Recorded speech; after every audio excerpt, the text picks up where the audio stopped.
చేయబోదుమా red salute శ్రమజీవులకే తనమా నీకిదియే రెడ్ సల్యూట్ శ్రమజీవులకే తనమా నీకిదిగో రెడ్ సల్యూట్. నీలో ఉన్నది సుత్తి అది కార్మిక నవీన శక్తి. ప్లీజ్ కార్మిక నవీన శక్తి కలిసి నీలో కొడవలి సంఘటితపు రైతు జనావళి. ఓ వరుణ పతాకమా చేయబోదుమా రెడ్ సల్యూట్ శ్రమజీవులకే తనమా నీకిదియే రెడ్ సల్యూట్ శ్రమజీవులకే తనమా. నిరుపేదల దోచే వారికి నీవంటే అమిత భయం. నిరుపేదల దోచే వారికి నీవంటే అమిత భయం. మా వర్గ పోరాటానికి నీ అండే మాకు భయం. వరుణ పతాకమా one by one please come you come to one by one please శ్రమజీవులకే తనమా నీకిదిగో రెడ్ సల్యూట్. నీ నీడన కొన్ని దేశములు సోషలిజం సాధించాయి. కొన్ని దేశములు సోషలిజం సాధించాయి. నీ నీడన కొన్ని దేశములు సోషలిజం సాధించాయి. కొన్ని దేశములు సోషలిజం సాధించాయి. పరపీడన పాలన నుండి మార్గం చూపించాయి. ఓ వరుణ పతాకమా రెడ్ సల్యూట్ శ్రమజీవులకే తనమా. please one by one please come. ఏనాడో మాననీయులు నిన్ను చేతన పట్టారో. quickly go to చేతను పట్టారో. ఏనాడో మాననీయులు నిన్ను చేతన పట్టారో. how much time taken you చేతను పట్టారో. సర్వస్వం త్యాగం చేస్తూ నిన్ను మాకై నిలబెట్టారు. ఓ వరుణ పతాకమా comrade please one by one queue comrade no pushing one by one.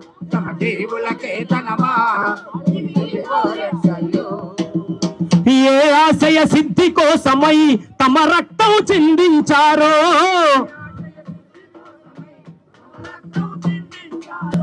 ఏ ఆశయ సిద్ధి కోసమై తమ రక్తం చిందించారో.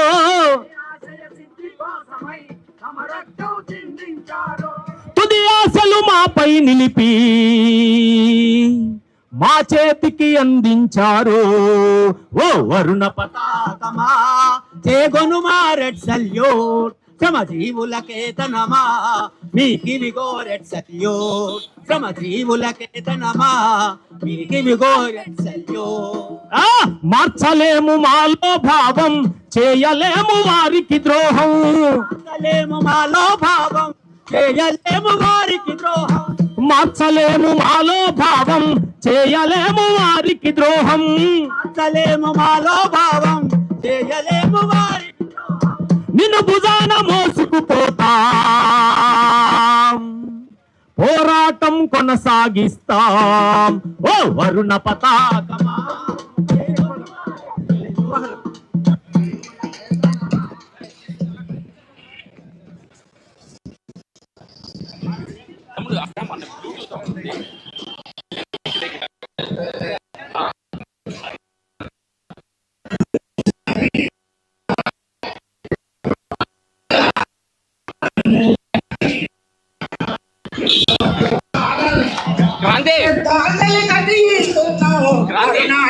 అర్పిస్తున్నావు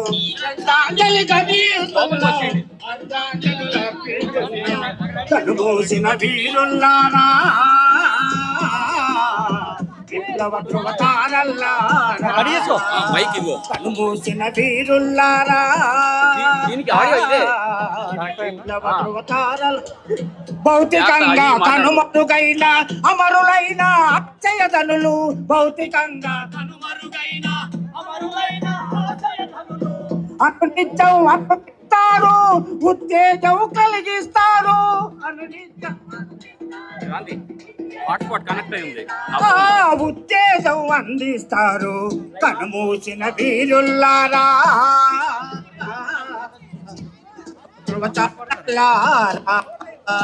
చెల్లలో నెట్టిన గాని తుపాకి గుళ్ళే పేల్చిన గాని, జైళ్ళలో నెట్టిన జైళ్ళలో నెట్టిన గాని తుపాకి గుళ్ళే పేల్చిన గాని, జైళ్ళలో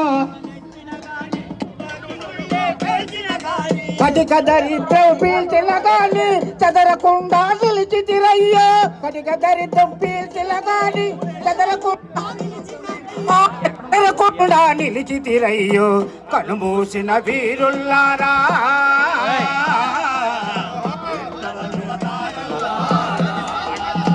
కనుమూసిన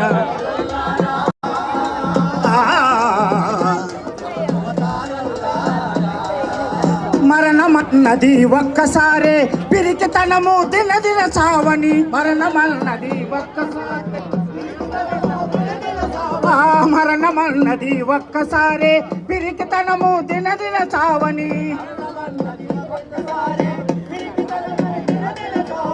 ధైర్యమే ఒక మహాయుధండ దౌర్జన్యాల దిరించితిరయ్యా, దౌర్జమే ఒక దౌర్జన్యాలదిరించితిరయ్యా కనుమూసిన వీరుల్లారా,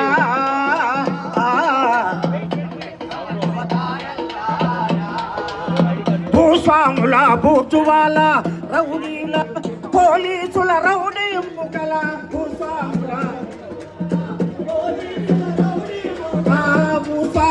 బూచువాల పోలీసుల రౌడీ ముఖల,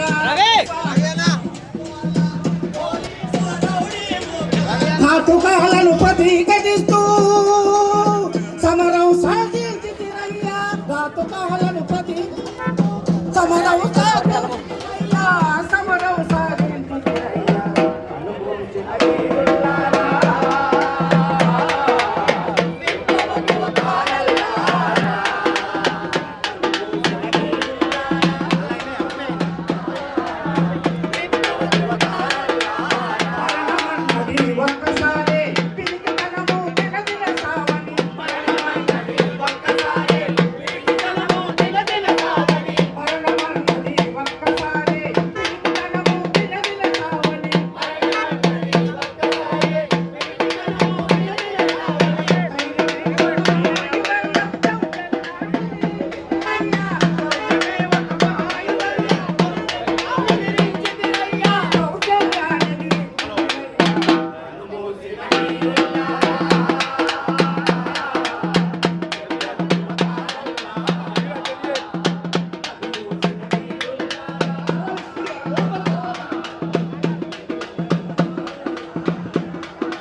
ప్రతి మాట ప్రజాపక్షమై భావి భారత విజేతలు ఇదిగో స్వాగత హారతులు భావి భారత విజేతలు ఇదిగో స్వాగత హారతులు విశాఖ విశాఖ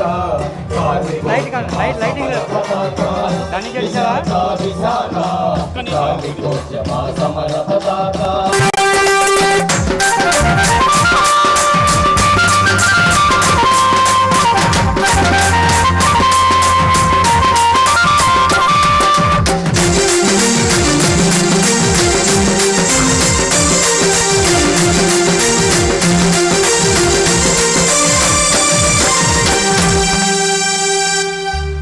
మూసేస్తున్న ఫ్యాక్టరీలు తీసేస్తున్న ఉద్యోగాలు మూసేస్తున్న ఫ్యాక్టరీలు తీసేస్తున్న ఉద్యోగాలు అమర తంపర నిరుద్యోగము దేశం మొత్తం హాహాకారం అమర తంపర నిరుద్యోగము దేశం మొత్తం హాహాకారం ఊరు వాడకు ఎరుక పరిచే దీర్ఘ దృష్టి మీది ఊరు వాడకు ఎరుక పరిచే దీర్ఘ దృష్టి మీది అభివృద్ధి అంటే మేడలు కావు రోడ్లు ఏవో సేవలు కావు అభివృద్ధి అంటే మేడలు కావు రోడ్లు ఏవో సేవలు కావు ఉపాధితోనే దేశం మొత్తం ఉత్పత్తి అభివృద్ధి అంటూ ఉపాధితోనే దేశం మొత్తం ఉత్పత్తి అభివృద్ధి అంటూ వివరించే చైతన్యమూర్తులు మీరు కాక ఇంకెవరు వివరించే చైతన్యమూర్తులు మీరు కాక ఇంకెవరు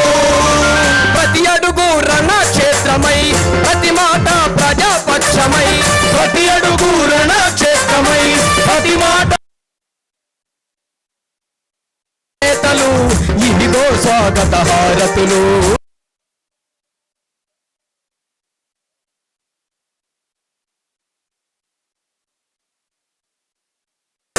సమర పతాక విశాఖ విశాఖ కార్మికోద్యమ సమర పతాక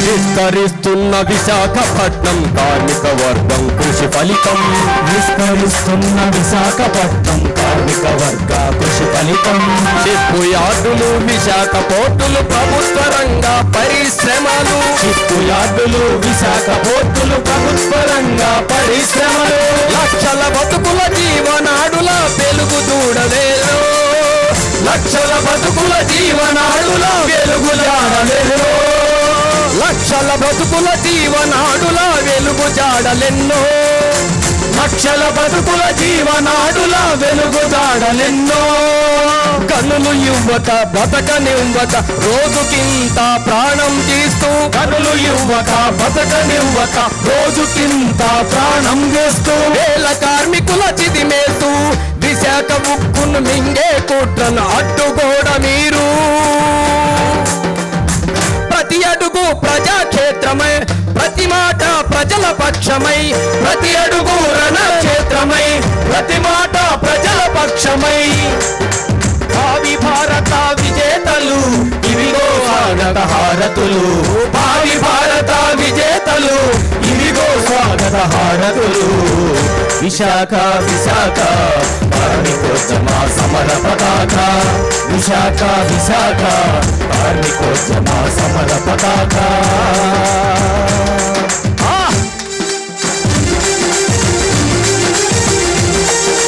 CITU జిందాబాద్ జిందాబాద్ జిందాబాద్ CITU జిందాబాద్ జిందాబాద్ జిందాబాద్ ఇంక్విలాబ్ జిందాబాద్ ఇంక్విలాబ్ జిందాబాద్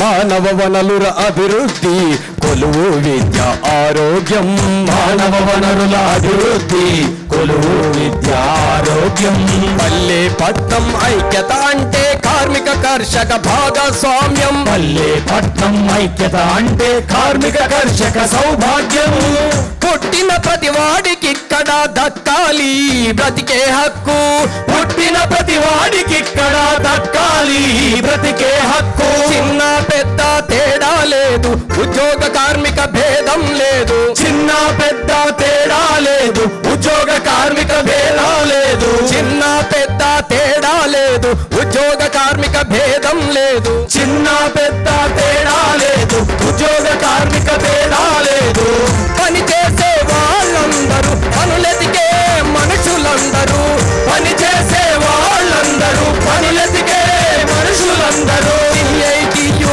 కావాలి ఇప్పుడు కంటికి రెప్పగ దిక్కుగా CITU కావాలి ఇప్పుడు కంటికి రెప్పగ దిక్కుగా CITU కావాలి ఇప్పుడు కంటికి రెప్పగ దిక్కుగా CITU కావాలి ఇప్పుడు కంటికి రెప్పగ దిక్కుగా ప్రతి అడుగు రణక్షేత్రమై ప్రతి మాట ప్రజల పక్షమై ప్రతి అడుగు రణక్షేత్రమై ప్రతి మాట ప్రజల పక్షమై ప్రతి అడుగు రణక్షేత్రమై ప్రతి మాట ప్రజల పక్షమై ప్రతి అడుగు రణక్షేత్రమై ప్రతి మాట ప్రజల పక్షమై భావి భారత విజేతలు ఇవిగో స్వాగత హారతులు భావి భారత విజేతలు ఇవిగో స్వాగత హారతులు విశాఖ విశాఖ కార్మికోద్యమ సమర పతాక విశాఖ విశాఖ కార్మికోద్యమ సమర పతాక భారత సమీకరణ వీరులకు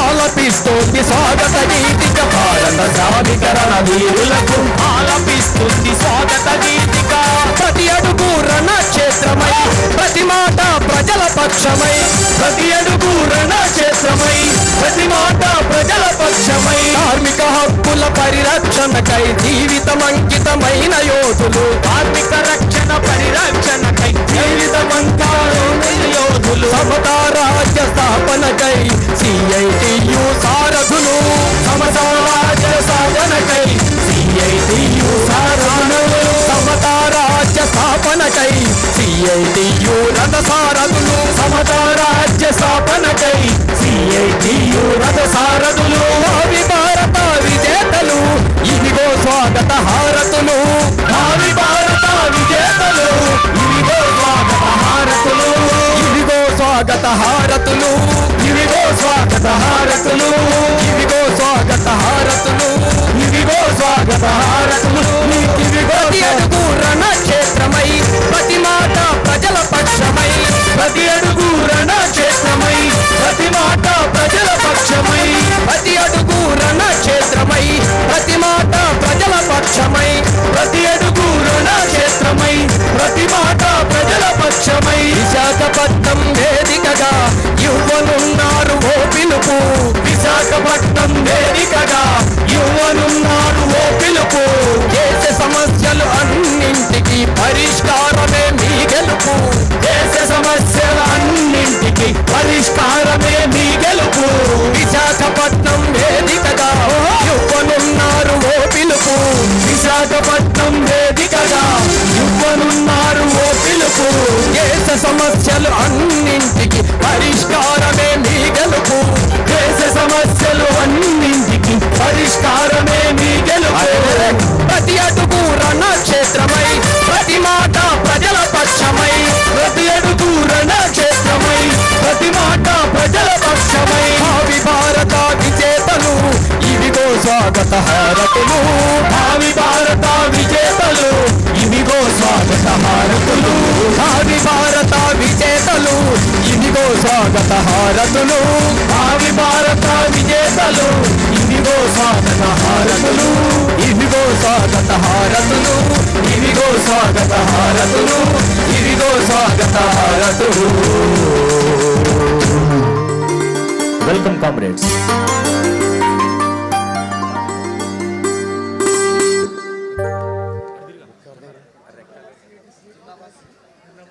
కళ్ళలో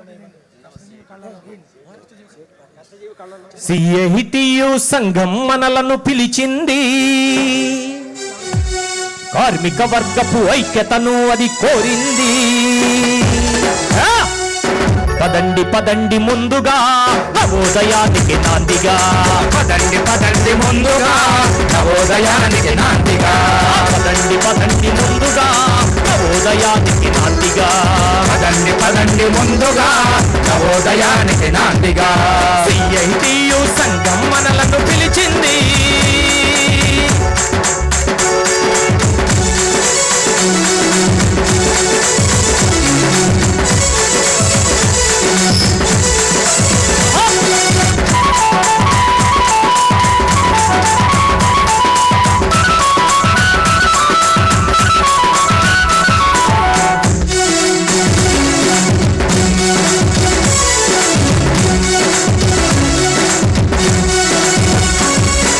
కార్మిక హక్కులు కాల రాసేటి యజమానులకు సింహ స్వప్నమై, యజమానులకు సింహ స్వప్నమై, యజమానులకు సింహ స్వప్నమై, కార్మిక హక్కులు కాల రాసేటి యజమానులకు సింహ స్వప్నమై, యజమానులకు సింహ స్వప్నమై, యజమానులకు సింహ స్వప్నమై, పని భారాన్ని పెంచుతున్న దోపిడిదారుల పక్క బల్యమై, దోపిడిదారుల పక్క బల్లమై, దోపిడిదారుల పక్క బల్లమై, శక్తిగా నిలిచింది, నిలిచింది నిలిచింది, అది ఉద్యమాలనే నడిపింది, నడిపింది నడిపింది, వర్గ శక్తిగా నిలిచింది, అది ఉద్యమాలనే నడిపింది. పదండి పదండి ముందుగా నవోదయానికి నాందిగా, పదండి పదండి ముందుగా నవోదయానికి నాందిగా. CITU సంఘం మనలను పిలిచింది,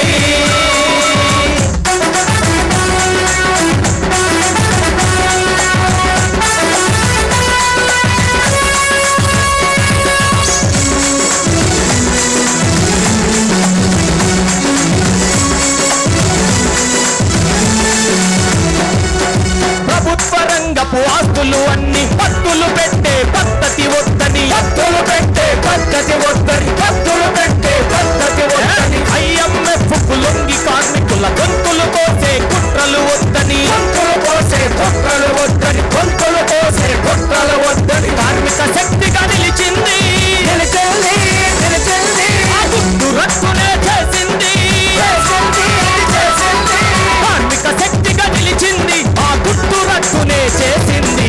పదండి పదండి ముందుగా నవోదయానికి నాందిగా, పదండి పదండి ముందుగా నవోదయానికి నాందిగా, పదండి పదండి ముందుగా నవోదయానికి నాందిగా, పదండి పదండి ముందుగా నవోదయానికి నాందిగా.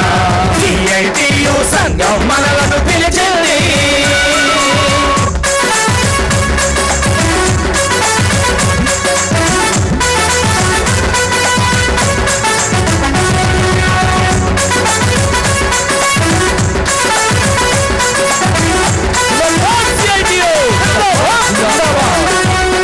నూతన ఆర్థిక విధానమంటూ స్వాతంత్రాన్ని సమాధి చేస్తే, నూతనాన్ని సమాధి చేస్తే, స్వాతంత్రాన్ని సమాధి చేస్తే, అమరులు చేసిన త్యాగ ఫలితము అంగటిలోనే అమ్మేస్తుంటే, అంగటిలోన అమ్మేస్తుంటే, అంగటిలోన అమ్మేస్తుంటే, ప్రజాశక్తిగా నిలిచింది, నిలిచింది నిలిచింది, ప్రజా పోరునే నడిపింది, నడిపింది అది నడిపింది, ప్రజాశక్తిగా నిలిచింది, అది ప్రజా పోరునే నడిపింది.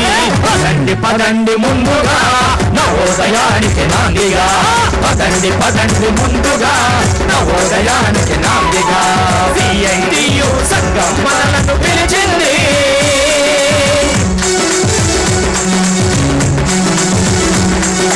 జిందాబాద్ CITU, జిందాబాద్ జిందాబాద్, జిందాబాద్ CITU, జిందాబాద్ జిందాబాద్.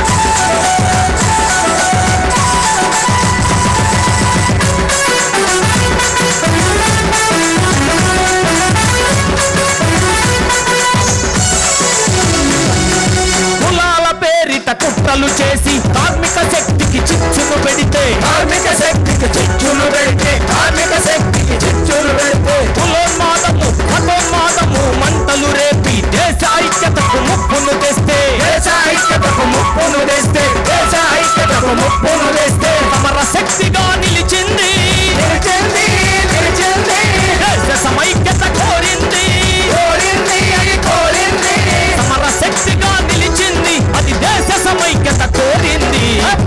పదండి ముందుగా నవోదయానికి నాందిగా పదండి పదండి ముందుగా నవోదయానికి నాందిగా CITU సంఘం మనలను పిలిచింది ఎందరెందరో అమర వీరుల కుదిరధారలే అరుణకేతమై సమ సమాజమును స్థాపించుటకై శ్రామిక శక్తుల సమర గీతమై రణభేరిని మ్రోగించింది అరుణ కాంతులి రజిమ్మింది రణభేరిని మ్రోగించింది అది అరుణ కాంతులి రజిమ్మింది పదండి పదండి ముందుగా నవోదయానికి నాందిగా పదండి పదండి ముందుగా నవోదయానికి నాందిగా CITU సంఘం మనలను పిలిచింది కార్మిక వర్గపు ఐక్యతను అది కోరింది పదండి పదండి ముందుగా నవోదయానికి నాందిగా పదండి పదండి ముందుగా నవోదయానికి నాందిగా పదండి పదండి ముందుగా నవోదయానికి నాందిగా పదండి పదండి ముందుగా నవోదయానికి నాందిగా పదండి పదండి ముందుగా నవోదయానికి నాందిగా పదండి పదండి ముందుగా నవోదయానికి నాందిగా నవోదయానికి నాందిగా. కామ్రేడ్స్, వైజాగ్ నుంచి వచ్చిన వాళ్ళు డెలిగేట్స్ తప్ప మిగతా వాళ్ళందరూ బయట నుండండి. డెలిగేట్స్ కి ఈ హాల్లో అడ్మిట్ పర్మిషన్ ఇవ్వండి. డెలిగేట్స్ కూర్చోడానికి అవకాశం ఇవ్వండి. బయట ఓపెన్ సెషన్ అంతా కూడా బయట స్క్రీన్స్ పెట్టి చైర్స్ వేసాం కాబట్టి దయచేసి వైజాగ్ నుంచి వచ్చిన వాళ్ళందరూ కూడా బయట ఉన్న డెలిగేట్స్ మినహాయించి మిగతా వాళ్ళందరూ ఓపెన్ సెషన్లో బయట చూడాలని చెప్పి కోరుతున్నాం.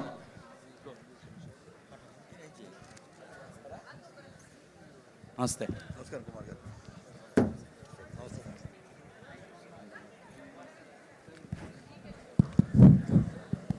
Comrades, we are going to start our session of 18th All India Conference of CITU. I welcome you all, delegates, observers, and those also attending this open session, inaugural session of the CITU 18th Conference. I propose that Comrade CITU President, Comrade Hemlata, will preside over this session. Comrade Hemlata.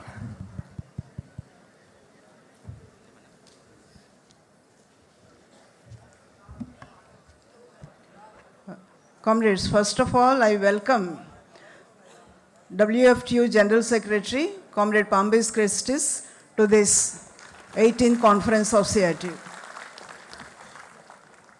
Our leaders of the Joint Trade Union platform, the Central Trade Union leaders are here. I welcome from INTUC, Mantri Rajasekhar, National Senior Secretary of INTUC. Comrade Amarjit Kaur, General Secretary of AITUC. Comrade Sudarshan Rao, Office Bearer of HMS. He will be joining shortly. Jaisan Meher, All India Secretariat Member of AIUTUC. G. Madhusudan, Office Bearer of TUCC. Comrade Sonia George, Vice President of SEVA.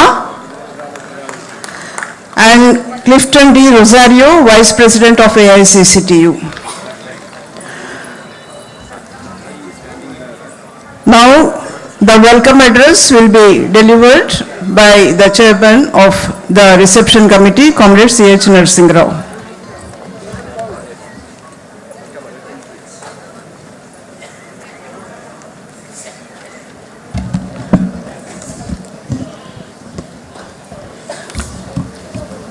President and dignitaries on the dais, my dear comrades who has come all over the country from Kashmir to Kanyakumari, I heartfully invite you all on behalf of the 18th All India CITU Reception Committee with great honor and respect to all of you. Visakhapatnam, you are all aware, is a beautiful city in the Bay of Bengal. Is situated with a good temperature and good climate this season especially. And Visakhapatnam is famous for working class center of the Andhra Pradesh. It is the biggest industrial center, especially to the central public sector. Born with the port city earlier, at present it is a steel city. It is the biggest steel plant, Vizag steel plant. 32 people has laid down their life, and the steel plant has people fought and got it. It is not as other industries. So the other industries like Hindustan Shipyard, Bharat Heavy Plates, Hindustan Petroleum, NTPC, BHEL, all the public sector, most of the major public sector has situated in Visakhapatnam except ONGC, which was situated in Rajahmundry nearby 200 kilometers. This city was, during the British days, there is only one big industry, that is jute industry.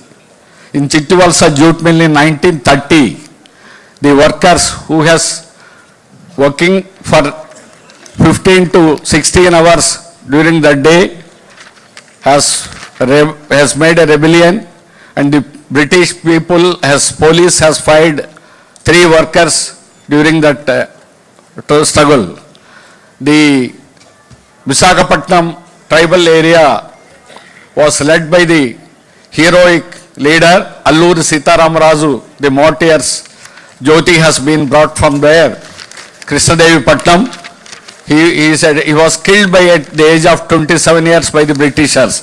But he led the people, especially the downtrodden tribal people of this Visakhapatnam district in 1920s.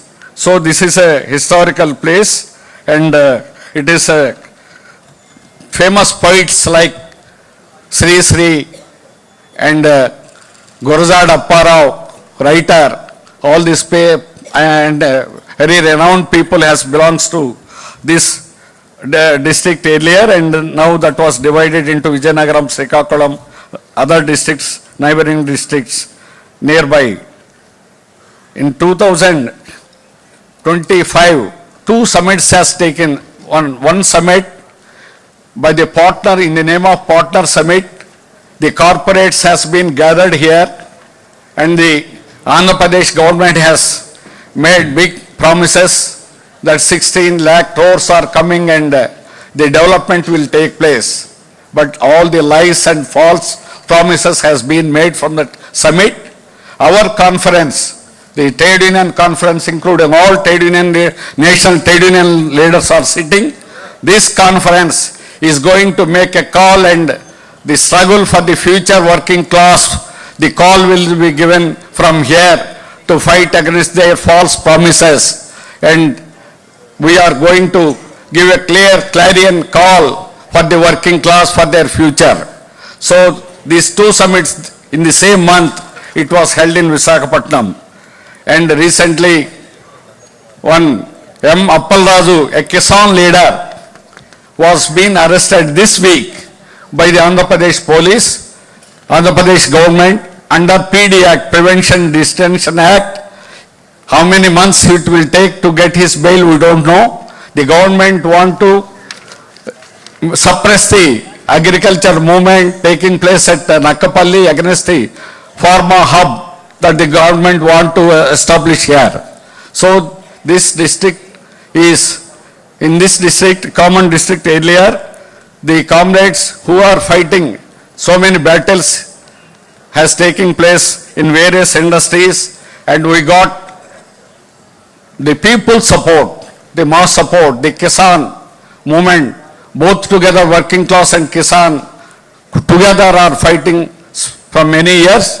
Our struggle will take place in future also, and in this regard, recently the Visakhapatnam steel plant, you are aware, from last 5 years, 2021 January 27, means almost just 1 month less than 5 years, the working class of Visakhapatnam is fighting against the strategic sale, means 100% sale of Visakhapatnam. The people, and so far even 1% has not been disinvested, only because of the fight that is continuing from last 5 years. We are going to fight, continue our fight in future also. The Kisan movement has the leaders, Kisan Samyukta Morcha leaders, most of the leaders are here. They came in 2021 itself and supported our movement against this privatization. And in Visakhapatnam, Dredging Corporation is the corporate headquarter in Visakhapatnam. This dredging corporation, the government want to privatize in 2018, but only 1,200 people. But the support of the mass, 1 lakh people has participated in the ballot against the privatization of Dredging Corporation of India.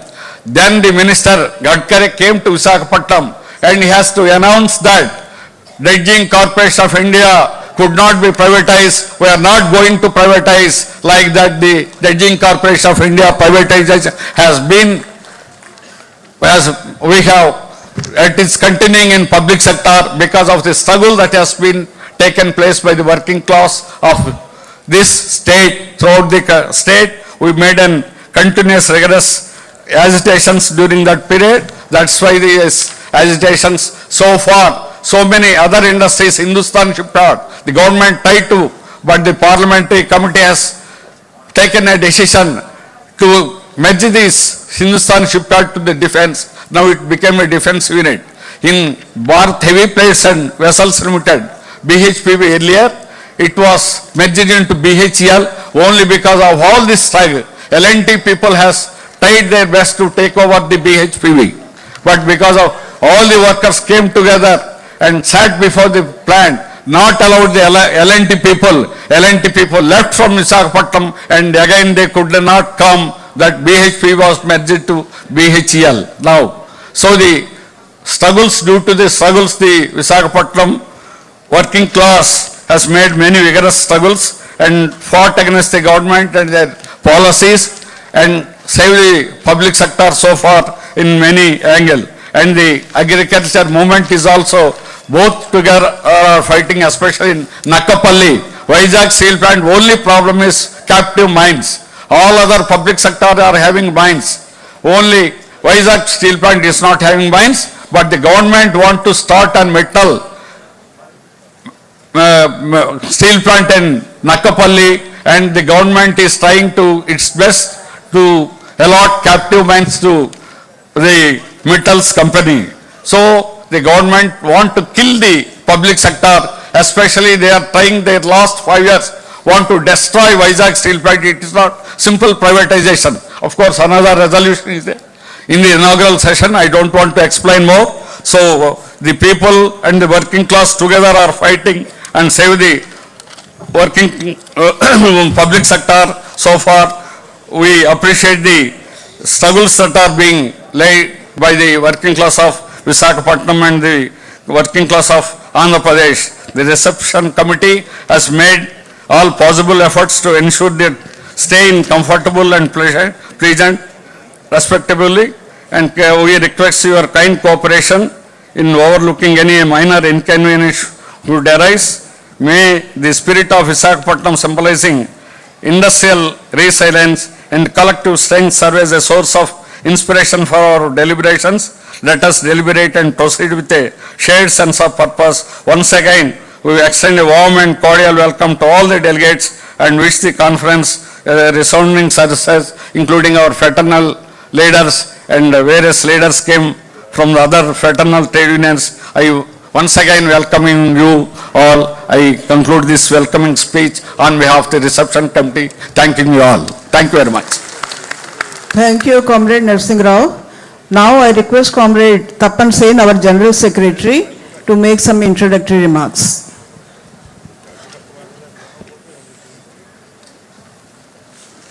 Comrade,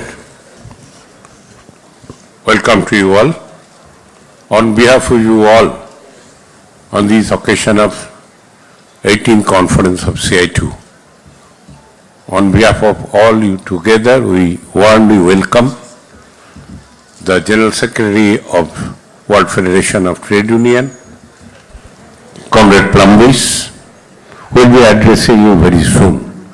It is a very important guest of ours because we believe the working class struggle. Working class is basically an international class, and working class struggle in our country is integrally linked with the working class movement all over the world. WFTU symbolizes that linkage, that integration. We again warmly welcome and we eagerly waiting to hear him. At the same time, we also warmly welcome on behalf of all of you our colleagues and comrades of the Central Trade Union leadership,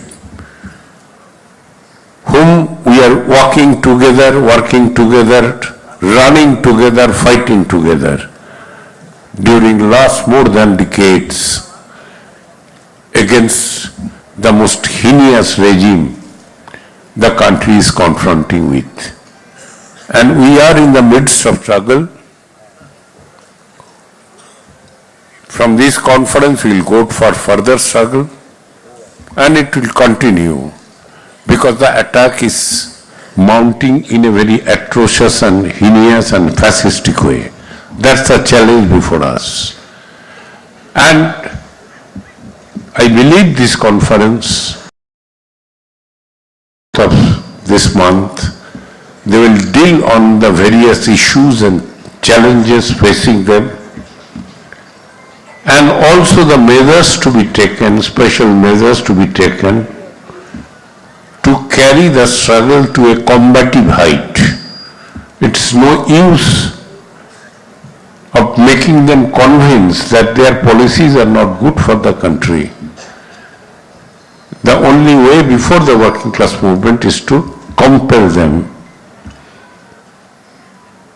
to force them to retreat, and thereby that struggle not only for the rights of the workers, but for the people, but for this nation, for its self-reliance and sovereign growth.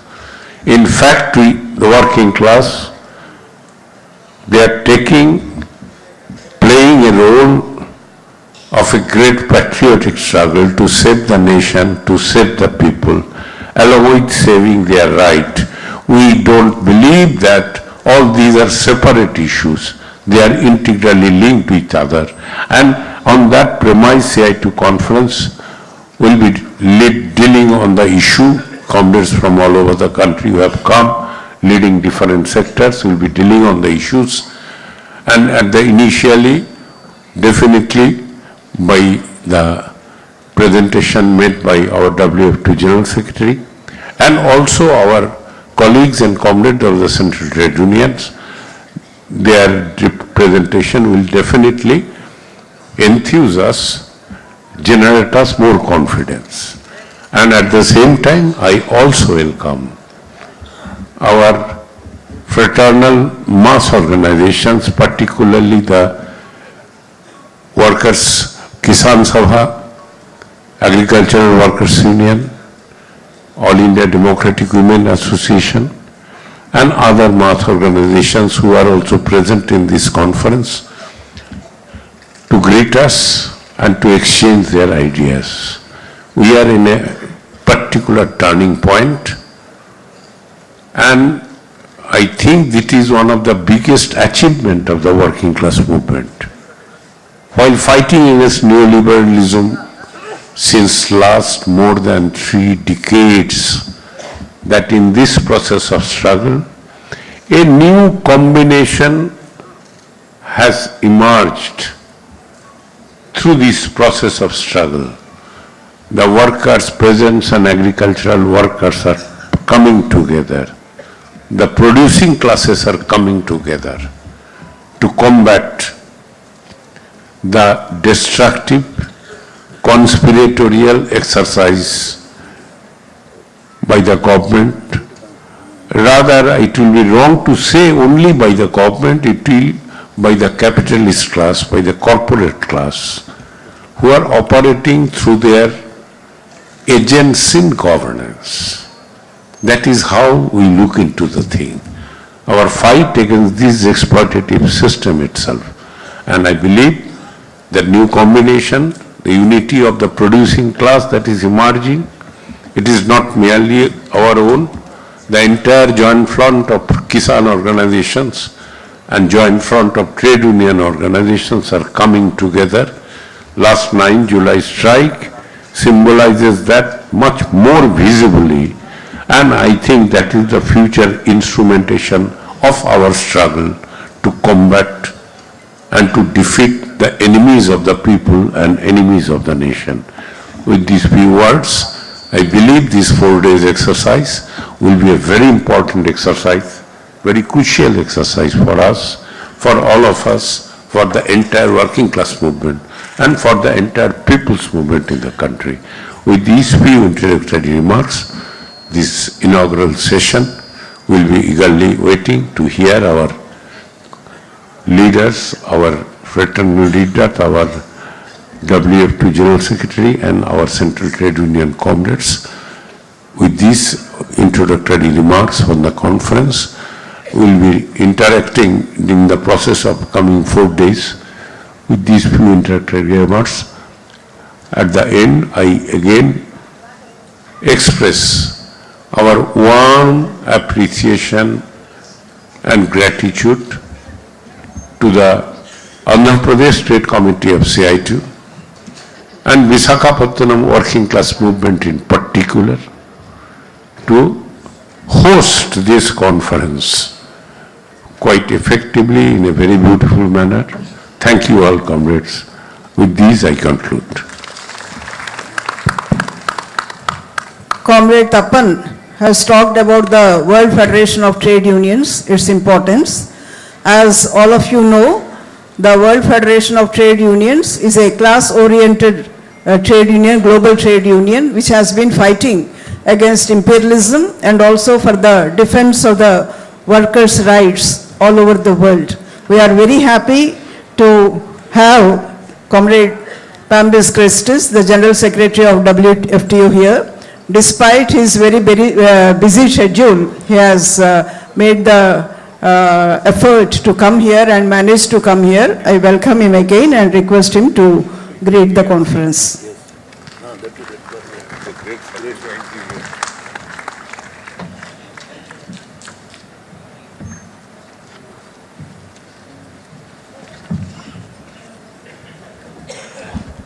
Thank you very much, President Hemalada, General Secretary Taban Sen, comrades representing the other affiliate members of WFTU in India, dear guests, comrades, delegates in this 18th National Congress of CITU, brothers and sisters. First of all, I would like to thank the leadership of CITU and personally comrades Taban Sen and President Hemalada for the invitation to have this possibility to attend your 18th National Congress. On behalf of more than 105 million members of the World Federation of Trade Unions from 134 countries from all corners of the earth, I convey to you and through you to the working class of India militant class greetings. CITU is a valuable member for the WFTU, not only because of the huge number of members it represents, but mainly because of its rich and militant history and its stable anti-imperialist and anti-capitalist class orientation.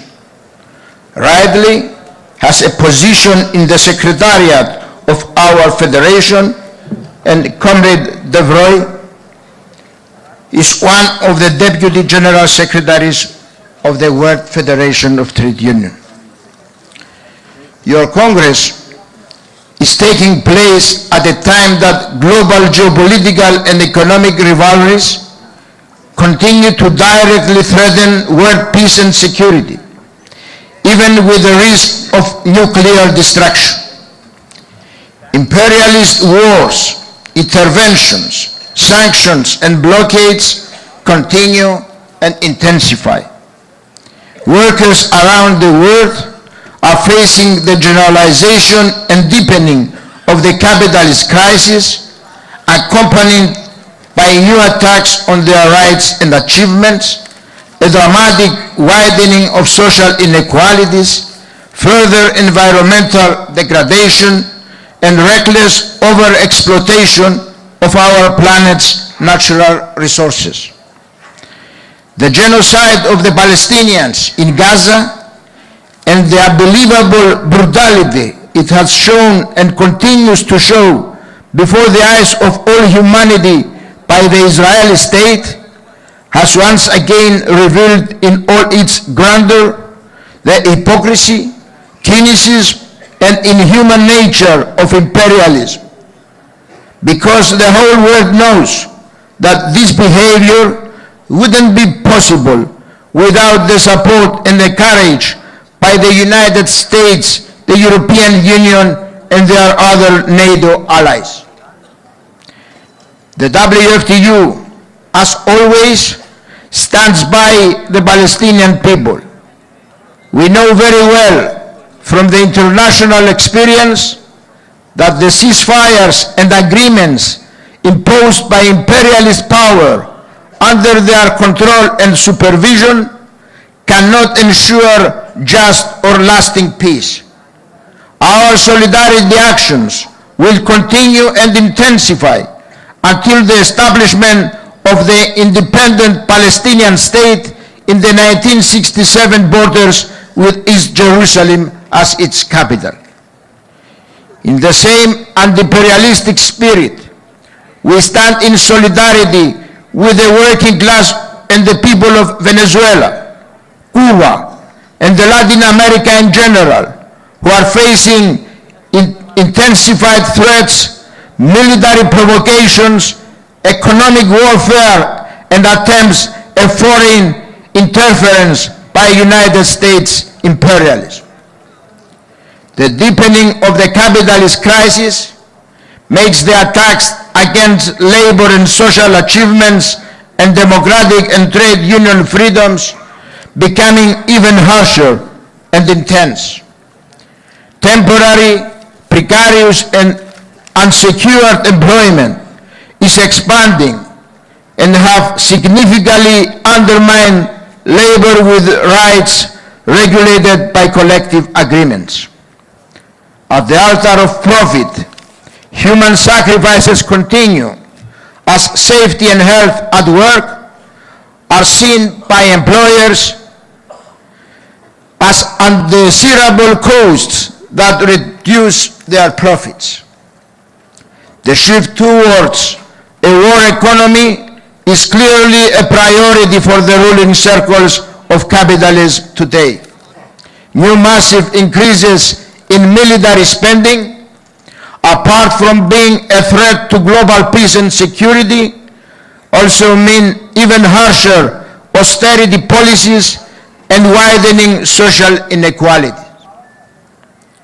It is obvious that in our era, the prerequisites for truly dignified working and social living conditions for all workers exist in abundance.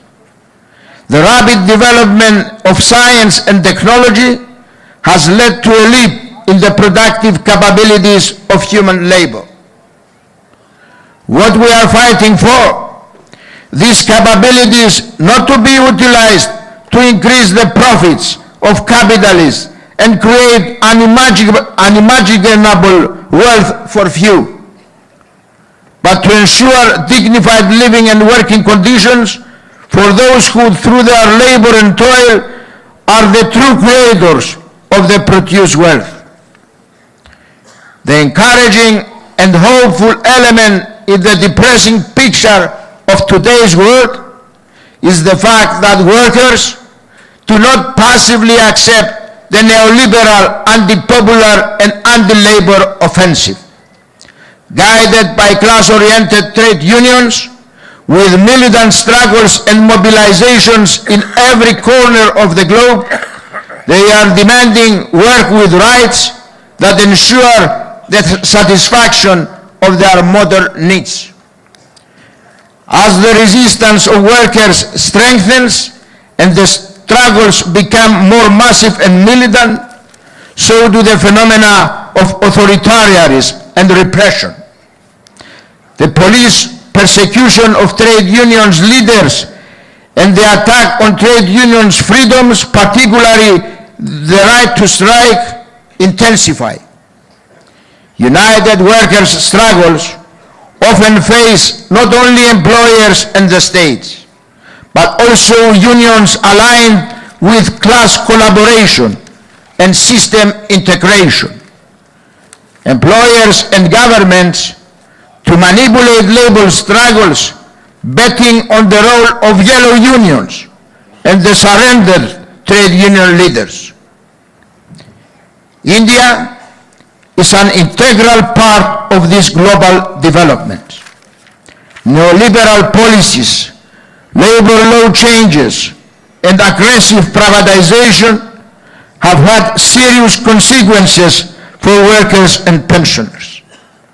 We watch and salute the united struggles from and the joint platform of central trade unions and sectoral federations' resistance against the anti-worker labor codes, which constitute a sweeping attack on job security, social protection, trade union rights, and democratic freedoms. These massive mobilizations of Indian workers, like national-wide actions of 26 November, clearly demonstrate the strength of working class unity and class consciousness in defense of rights. Dear comrades, brothers and sisters, as you know, in 3rd of last October in Paris, with the presence of more than 350 international delegates, including CITU representatives, we had the great pleasure to honor the 80 years, the long, rich and glorious historical path of the World Federation of Trade Union. A path full of action and struggles, always with solidarity and internationalism. The next World Federation Trade Union Presidential Council, which will be held in Bahrain at the end of March 2026, is going to officially announce the 19th World Trade Union Congress, which is expected to be hosted in Colombo, Sri Lanka, from May 13 to 15, 2027. The 13th World Trade Union Congress was convened in New Delhi in 2000 under very critical circumstances for the international class-oriented trade union movement. In 2027, after 25 years, the 19th Congress returns to Asia, to a country that recent years has been characterized by tough and victorious class struggles, which overthrew the authoritarian and reactionary government and brought progressive popular forces to the forefront. I have no doubt that CITU, along with the other WFTU members organizations in India and the region, will contribute significantly to the success of this Congress, which will be held in your neighborhood. It is our humble ambition that our 19th Congress will be another shining milestone in the historic course of our movement, continuing its 80-year path with the same vision that inspired its founding. For a world without wars and imperialist interventions, without exploitation and discrimination, where work will be permanent, stable, regulated, and safe. Dear comrades, once again, I wish you every success in your Congress and, of course, in your future struggles for the rights of the Indian workers. I am aware that you are currently preparing for a nationwide strike on February 12, 2026, in which the United Peasants Forum has also declared its participation. It will obviously be a historic, huge, nationwide, all-India popular mobilization expressing the will of the Indian people to resist militantly and decisively the anti-labor and anti-popular policies of the current government that attacks the achievements, rights, and freedoms of workers and the Indian people in general. Be assured that you will never be alone in these struggles. As in the past, you can count and rely on the solidarity and support of the international class-oriented trade union movement, of the WFTU affiliates and friends all over the world, which shall solidly stand in solidarity with your strike action. Long live the unity and struggles of the working class. Long live CITU, long live WFTU. WFTU Zindabad! इंकलाब जिंदाबाद! दुनिया का मजदूर! दुनिया का मेहनतकश एक हो! इंकलाब जिंदाबाद! जिंदाबाद जिंदाबाद! up socialism! down capitalism! Before to let the floor, I would like to offer a small present to the leaders of CITU to remember this very important moment, not only for the CITU, but also for the international class-oriented trade union movement.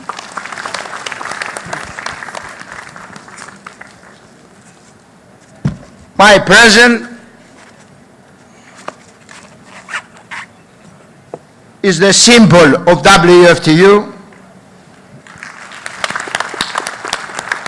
and I'm offering to the leadership of CITU.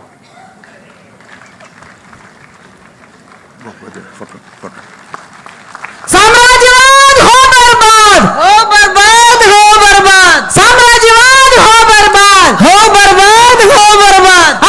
up socialism! down capitalism! up socialism! down capitalism!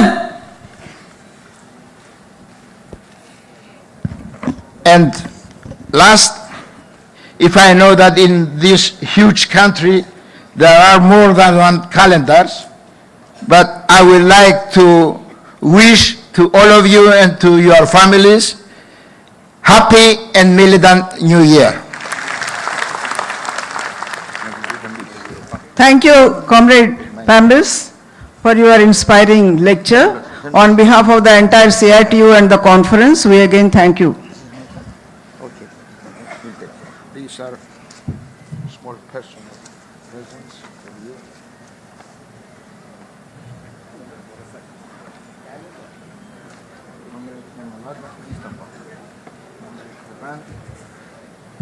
And come with. And the comrade was like this.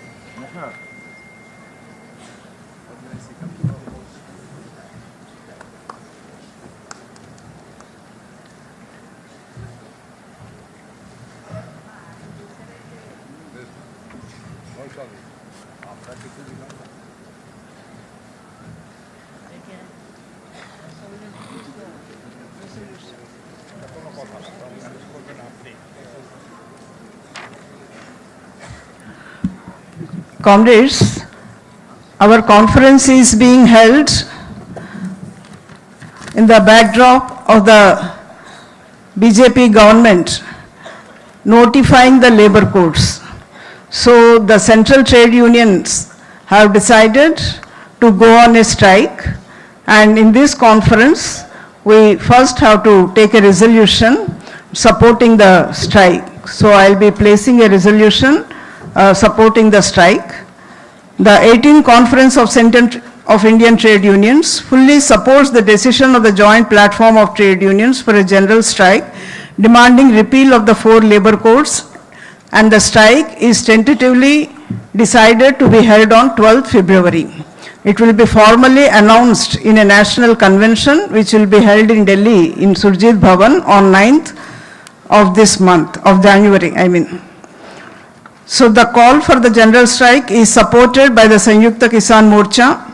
It resolves to mobilize all its energies and resources to ensure emphatic success of the general strike. This one-day strike is just a warning bell to the BJP-led NDA government at the center.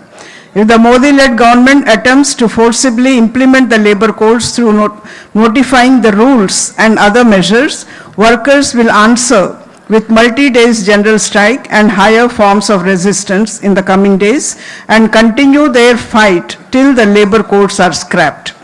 The conference notes the massive nationwide protests on 26 November 2025 across more than 500 districts in thousands of locations at workplaces, industrial areas, rural regions and blocks. Workers from organized and unorganized sectors, public sector employees, government employees and scheme workers and others all express their resentment and anger against the labor codes through these protest demonstrations. They were joined by the agricultural workers, farmers, students, youth and large numbers and also women. These reflect the growing unity of workers and farmers, the two productive forces of the country. The 4 labor codes constitute a comprehensive attack on labor rights won through more than a century of struggles. They are meant to weaken the trade unions by restricting the right to organize and strike.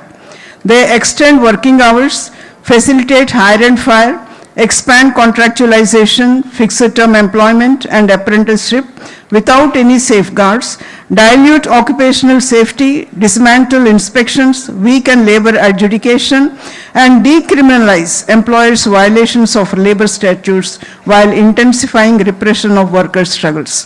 The BJP-led government has totally disregarded tripartism and did not convene the Indian Labour Conference since the last 10 years, despite repeated demands by the trade unions.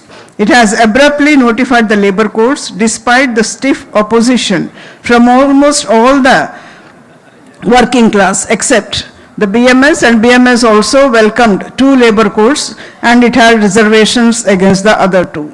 It is spending hundreds of crores of rupees of public money in deceptive propaganda seeking to mislead the workers and the common people about the so-called benefits of the labor codes.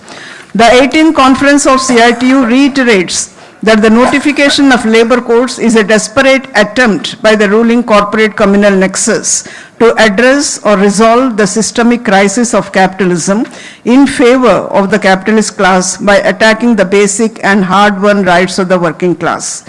It is a measure to gift their corporate bosses with union-free workplaces and enable them to extract super profits.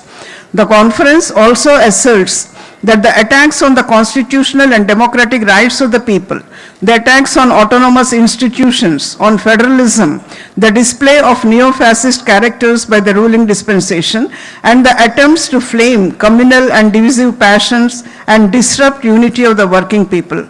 These are all part of these desperate attempts. They are not strength of the ruling classes or the strength of the BJP-led government, but they are desperate attempts of the ruling classes to address the present crisis of the capitalist system. The general strike represents a decisive assertion of the collective will of the working people to defend their rights, livelihoods, and democratic values in the process of further heightening and intensifying the united combat against the crimes being committed on the people's rights and livelihood and also on the national economy. Therefore, this 18th Conference of CITU fully supports the countrywide general strike called by the joint platform of central trade unions and the All India sectoral federations and associations. It demands immediate repeal of all the 4 labor codes. It calls for strengthening the unity of workers, farmers, youth and other toiling sections against the pro-corporate, anti-people policies. The 18th Conference of CITU calls upon all its affiliated unions, state committees and All India federations and coordination committees to start preparations for the success of the general strike immediately. It calls upon all the workers of the country, irrespective of their affiliations, to gird up their loins for the united fight to force the anti-worker government to scrap the labor codes. The conference reminds the working class the need of our class unity, that this is the fight it cannot afford to lose. So with these words, I am placing the resolution on behalf of the entire Presidium and for your acceptance. Those who accept, please raise your hands, and also let us accept this resolution with thundering applause. Thank you.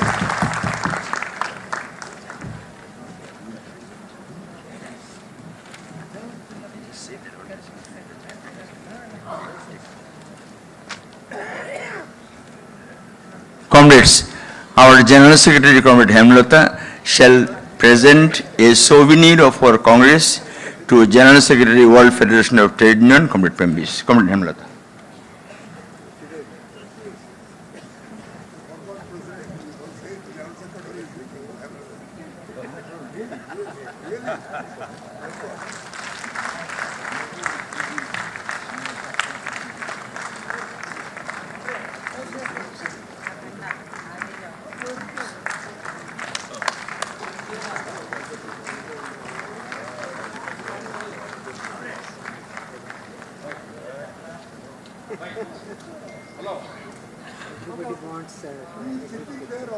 Okay, thank you. Yes, okay. Fine. 11:45.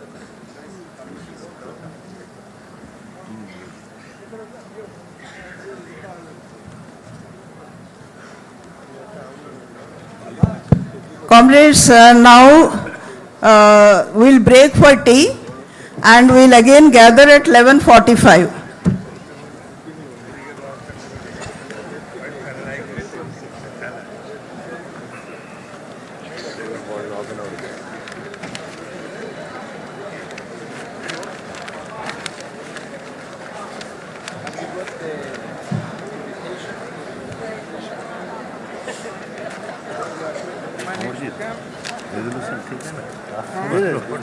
नहीं ठीक किया ये हाँ कैसे comedy cream दिखा है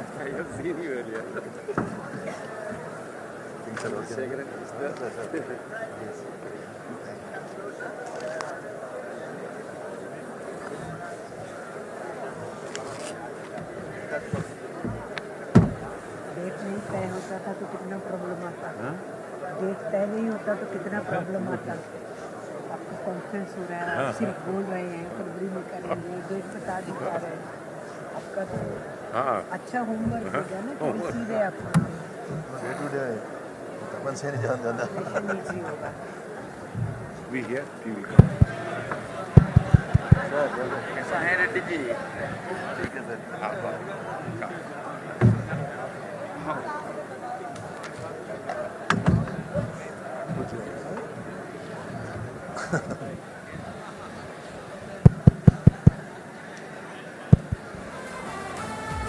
ఎందరు ఏమంటున్నా ఎవ్వరు అడ్డం పడినా అరే ఎందరు ఏమంటున్నా ఎవ్వరు అడ్డం పడినా కార్మిక అభ్యుదయానికి సమరమెంత ఎదురైనా అంటున్నది యుద్ధం చేస్తున్నది సిద్ధం అంటున్నది యుద్ధం చేస్తున్నది CITU జిందాబాద్ CITU జిందాబాద్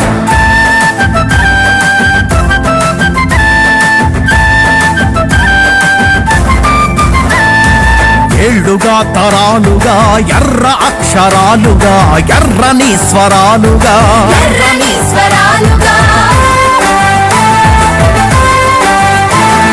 నిగ్గదీసి నిఘా పెట్టి ట్రిగ్గరులా గర్జించే నిగ్గదీసి నిఘా పెట్టి ట్రిగ్గర్లా గర్జించే ఒకే ఒక్క యూనియన్ జిందాబాద్ CITU జిందాబాద్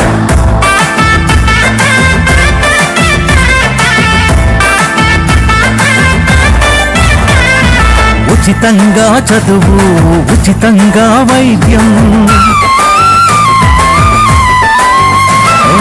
ఉచితంగా చదువు ఉచితంగా వైద్యం నిరుద్యోగులందరికీ ఉద్యోగాలుండాలని జెండాలను ఎత్తడమే CITU కార్మికుల కర్షకుల కరచాలనమే CITU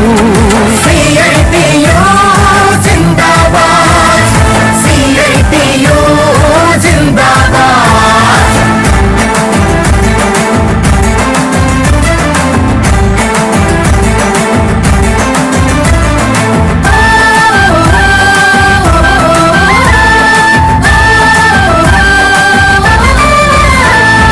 రైల్వే కార్మిక పోరాటంలో రాటుదేలి రైల్వే కార్మిక పోరాటంలో రాటుదేలి అప్పుడున్న ఎమర్జెన్సీని ఎమర్జెన్సీగా ఎదురించి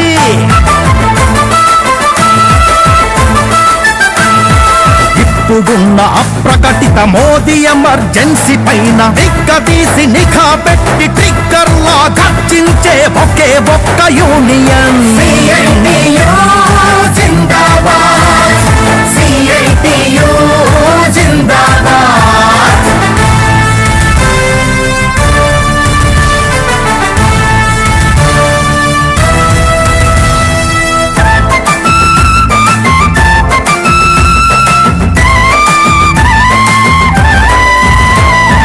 భూములు పరిశ్రమలు సముద్ర తీరాలు గనులు అప్పనంగా కార్పొరేట్ల కప్పగించే కుట్ర పేరే సరళీకరణంగా సాగే కరళీకరణం పైన సరళీకరణంగా సాగే కరళీకరణం పైన నిగ్గదీసి నిఘా పెట్టి ట్రిగ్గర్లా గర్జించే ఒకే ఒక్క యూనియన్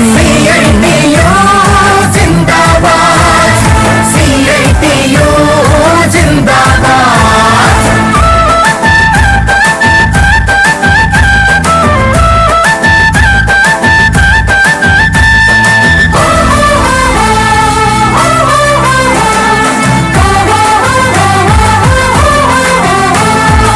రాజకీయ పదవులతో లాభించిన నేతలకు 2-3 పెన్షన్లతో లక్షలు అందిస్తారు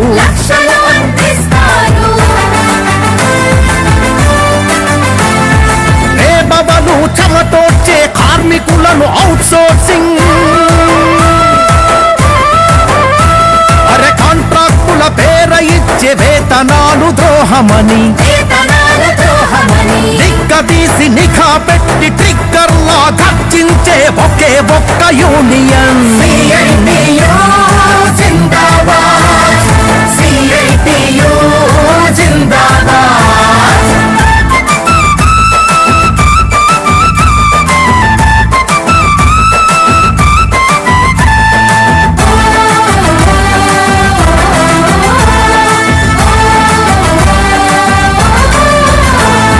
చికాగోలో పని గంటలు తగ్గించిన జెండా వలె 90 గంటల పనిపై తొడచరిచే సంఘమిది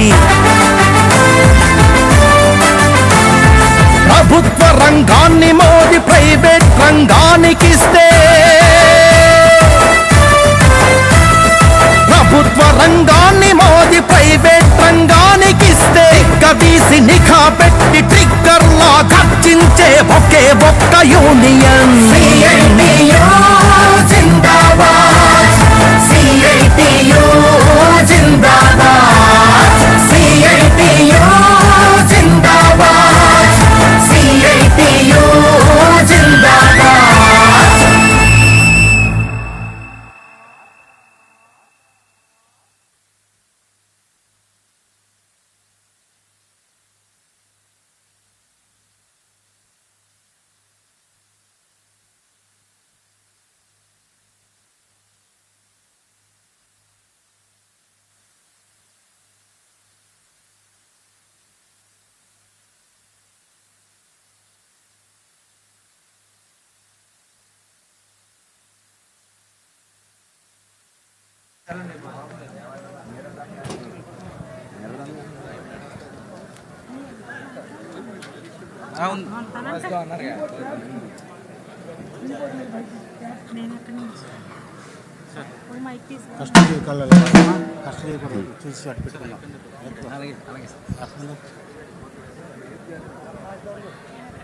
हेलो, आवाज दो हम एक है భారత్ కా శ్రామిక్ है అంటూ తెలకపల్లి రవి గారు రచించినటువంటి గీతం. హలో హలో, आवाज दो हम एक है भारत का श्रमिक है, आवाज दो हम एक है भारत का श्रमिक है, आवाज दो हम एक है भारत का श्रमिक है, आवाज दो हम आवाज दो हम एक है भारत का श्रमिक है, आवाज दो भारत का श्रमिक है, హక్కుల రక్షణ కోసం సమరం, హక్కుల రక్షణ కోసం సమరం, ఒక్క తాటిపై అందరూ కదిలాం, ఒక్క తాటిపై అందరూ కదిలాం, ఒక్కరి మాటలు నమ్మం నమ్మం, కుట్రలు చేస్తే దుమ్ము దొరుకుతాం, ఆవాజ్ దో హమ్ ఏక్ హై భారత్ కా శ్రామిక్ హై, ఆవాజ్ దో హమ్ ఏక్ హై భారత్ కా శ్రామిక్ హై, ఆవాజ్ దో హమ్ ఏక్ హై भारत का श्रमिक है, आवाज दो हम एक है भारत का श्रमिक है, ఏళ్ళు పోరాడి ఎన్నో ఏళ్ళు పోరాడి ముందున భద్రత బలి చేస్తుంటే ముందున భద్రత బలి చేస్తుంటే ఏళ్ళు పోరాడి ఎన్నో ఏళ్ళు పోరాడి ముందున భద్రత బలి చేస్తుంటే ముందున భద్రత బలి చేస్తుంటే చేతులు ముడుచుకు కూర్చుంటామా చైతన్యంతో కదం తొక్కుతాం, ఆవాజ్ దో హమ్ ఏక్ హై భారత్ కా శ్రామిక్ హై, ఆవాజ్ దో హమ్ ఏక్ హై भारत का श्रमिक है, आवाज दो हम एक है भारत का श्रमिक है, आवाज दो हम एक है भारत का श्रमिक है, వ్యవస్థ తొలగించేసి వారికి వ్యవస్థ తొలగించేసి యజమానికి యమ స్వేచ్ఛను ఇచ్చి యజమానికి యమ స్వేచ్ఛను ఇచ్చి పనికి వ్యవస్థ తొలగించేసి పనికి వ్యవస్థ తొలగించేసి యజమానికి యమ స్వేచ్ఛను ఇచ్చి యజమానికి యమ స్వేచ్ఛను ఇచ్చి భయాభిక్షతో బతకండంటే కన్నం పెడుతూ కూర్చుంటామా, ఆవాజ్ దో హమ్ ఏక్ హై భారత్ కా శ్రమిక్ హై, ఆవాజ్ దో హమ్ ఏక్ హై भारत का श्रमिक है, आवाज दो हम एक है भारत का श्रमिक है, आवाज दो हम एक है भारत का श्रमिक है,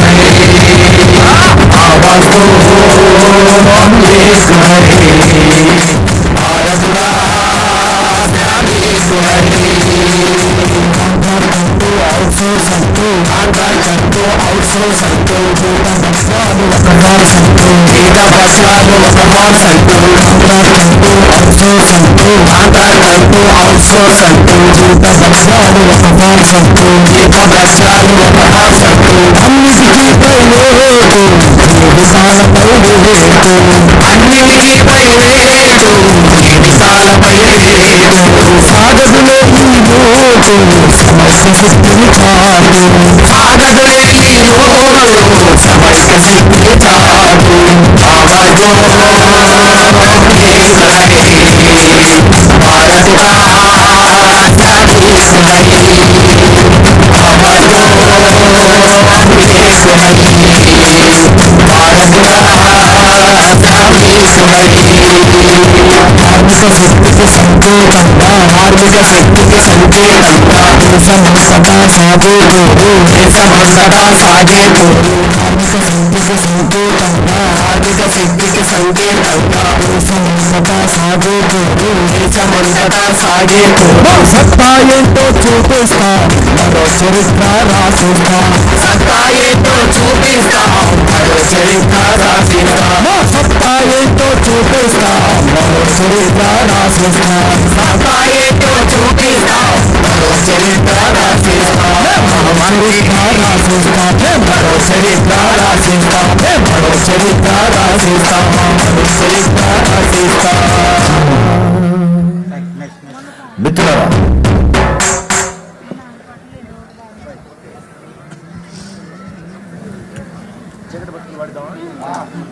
చీకటి బతుకుల్లో వెలుగైనట్టి తొలిపొద్దు ఈ జెండా, అది కష్టజీవుల కార్మికుల ఎర్ర జెండా. దాని ఔన్నత్యాన్ని తెలియజేసేటువంటి పాట పెద్దరాజు పాడి వినిపిస్తారు. హలో. చీకటి బ్రతుకుల్లో వెలుగైనట్టి తొలిపొద్దు ఈ జెండా, ఆ ఒరిగిన వీరుల నెత్తుటిలోన పుట్టిన మన జెండా, కష్టజీవుల జెండా, ఇది కార్మికుల కండా. చీకటి బ్రతుకుల్లో వెలుగైనట్టి తొలిపొద్దు ఈ జెండా, ఆ ఒరిగిన వీరుల నెత్తుటిలోన పుట్టిన మన జెండా, కష్టజీవుల జెండా, ఇది కార్మికుల కండా, కష్టజీవుల జెండా, ఇది కార్మికుల కండా. గుండెల్లో గుణపాలు దిగబడుతూ ఉన్న తలవంచనట్టి తెగు ఉన్న జెండా, గుండెల్లో గుణపాలు దిగబడుతూ ఉన్న తలవంచనట్టి తెగు ఉన్న జెండా, తలరాత కాదంటూ మన ముందుకొచ్చి మన ప్రాణమైనట్టి ఎర్రని జెండా. చీకటి బతుకుల్లో వెలుగైనట్టి తొలిపొద్దు ఈ జెండా, ఆ ఒరిగిన వీరుల నెత్తుటిలో పుట్టిన మన జెండా, కష్టజీవుల జెండా, ఇది కార్మికుల కండా, కష్టజీవుల జెండా, ఇది కార్మికుల కండా.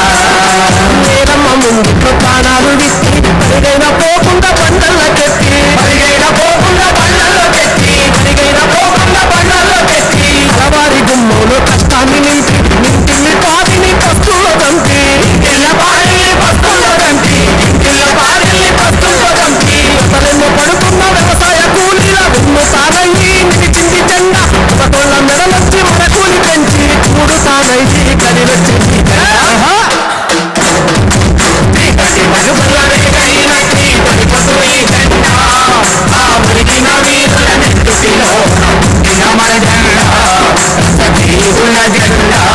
ఇది కార్మికుల కండా, కష్టజీవుల జెండా, ఇది కార్మికుల కండా. గట్టెనెక్కినాక కట్టోడే మారి సర్కారు మన కళ్ళు పొడవంగా చూస్తే, సర్కారు మన కళ్ళు పొడవంగా చూస్తే, సర్కారు మన కళ్ళు పొడవంగా చూస్తే, ఎన్నోళ్ళ చేతిలో తను తోడు బొమ్మై కలవారి ఘోరాల కొమ్ము కాస్తుంటే, కలవారి ఘోరాల కొమ్ము కాస్తుంటే, కలవారి ఘోరాల కొమ్ము కాస్తుంటే, నిజమేదో చెప్పి నికరంగా నిలిపి పోరు దారి మనలో నడిపించే జెండా, మననంతా కదిలించి సర్కారు ఎదిరించే పీడిత జనవర్గ పోరు నేతరా.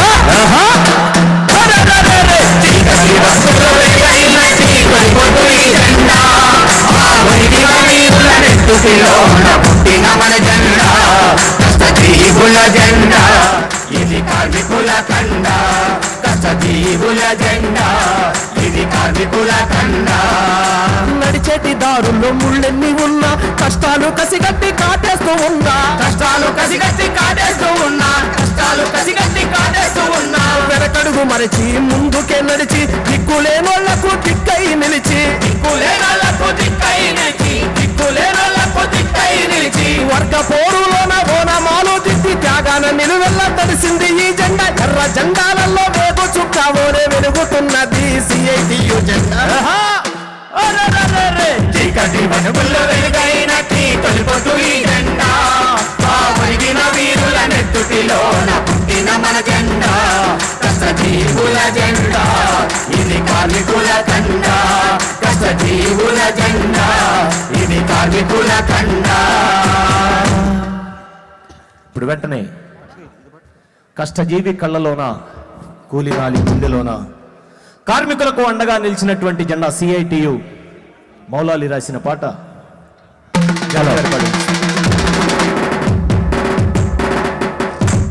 కష్టజీవి కళ్ళలోన కార్మికుల గుండెలో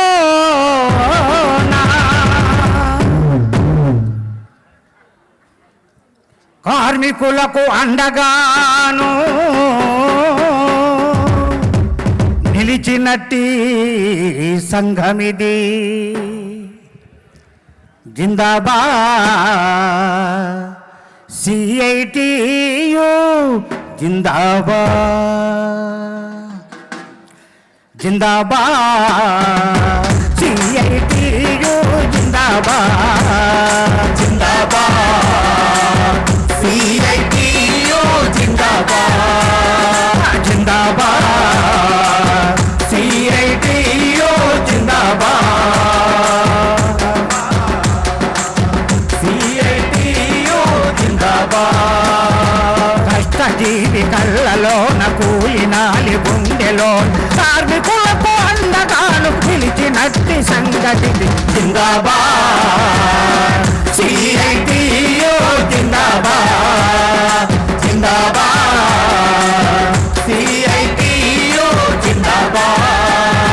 వాక్సో మహనీయుడు చెప్పినట్టి సిద్ధాంతం, వాక్సో మహనీయుడు చెప్పినట్టి సిద్ధాంతం, సుందరయ్య చూపినట్టి చక్కనైన బాటలోన, సుందరయ్య చూపినట్టి చక్కనైన బాటలోన CITU కోపాలను నిర్మించిన సంగతిది జిందాబాద్ CITU జిందాబాద్, జిందాబాద్ CITU జిందాబాద్.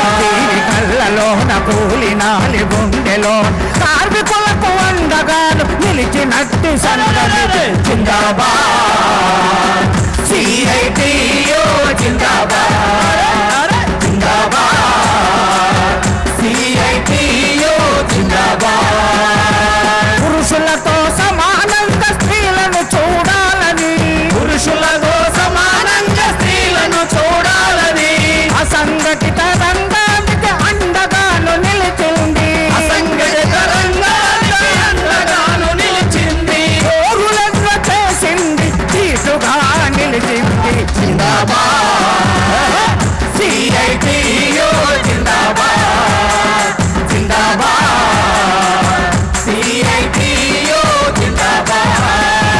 కార్మికులకు దిక్సూచిగా CITU నిలిచింది, కార్మికులకు దిక్సూచిగా CITU నిలిచింది. శ్రామిక జన సంక్షేమం CITU చేయమంది, శ్రామిక జన సంక్షేమం CITU చేయమంది. మహాబహుళ త్యాగాలతో నిర్మించిన సంగతి జిందాబాద్ CITU జిందాబాద్, జిందాబాద్ CITU జిందాబాద్. శ్రమజీవే జగతికి మూలమని చెప్పింది, శ్రమజీవే జగతికి మూలమని చెప్పింది. ప్రపంచ కార్మికులను ఏకంగా నిలవమంది, ప్రపంచ కార్మికులను ఏకంగా నిలవమంది. సమైక్యతను సాధించ CITU ముందుంది జిందాబాద్ CITU జిందాబాద్, జిందాబాద్ CITU జిందాబాద్. కళ్ళలోన కూలినాలి గుండెలో కార్మికులకు అండగాను నిలిచినట్టి సంగతిది జిందాబాద్ CITU జిందాబాద్, జిందాబాద్ CITU జిందాబాద్, జిందాబాద్ CITU జిందాబాద్, జిందాబాద్ CITU జిందాబాద్. హలో హలో, భరతమాత కడుపు చిచ్చు రగిలిపోతా ఉంది. కులం పేరుతో మతం పేరుతో విద్వేషాలు రెచ్చగొట్టబడతా ఉన్నాయి. అందరూ క్షమించాలి, తెలుగులోనే పాటలు పాడుతున్నందుకు. అది కూడా అర్థం కాదు, అది కూడా తెలుగులోనే చెప్తున్నందుకు. భరతమాత కడుపు చిచ్చు రగులుతోంది, మనువాదుల చెరలు చిక్కి విలపిస్తోంది.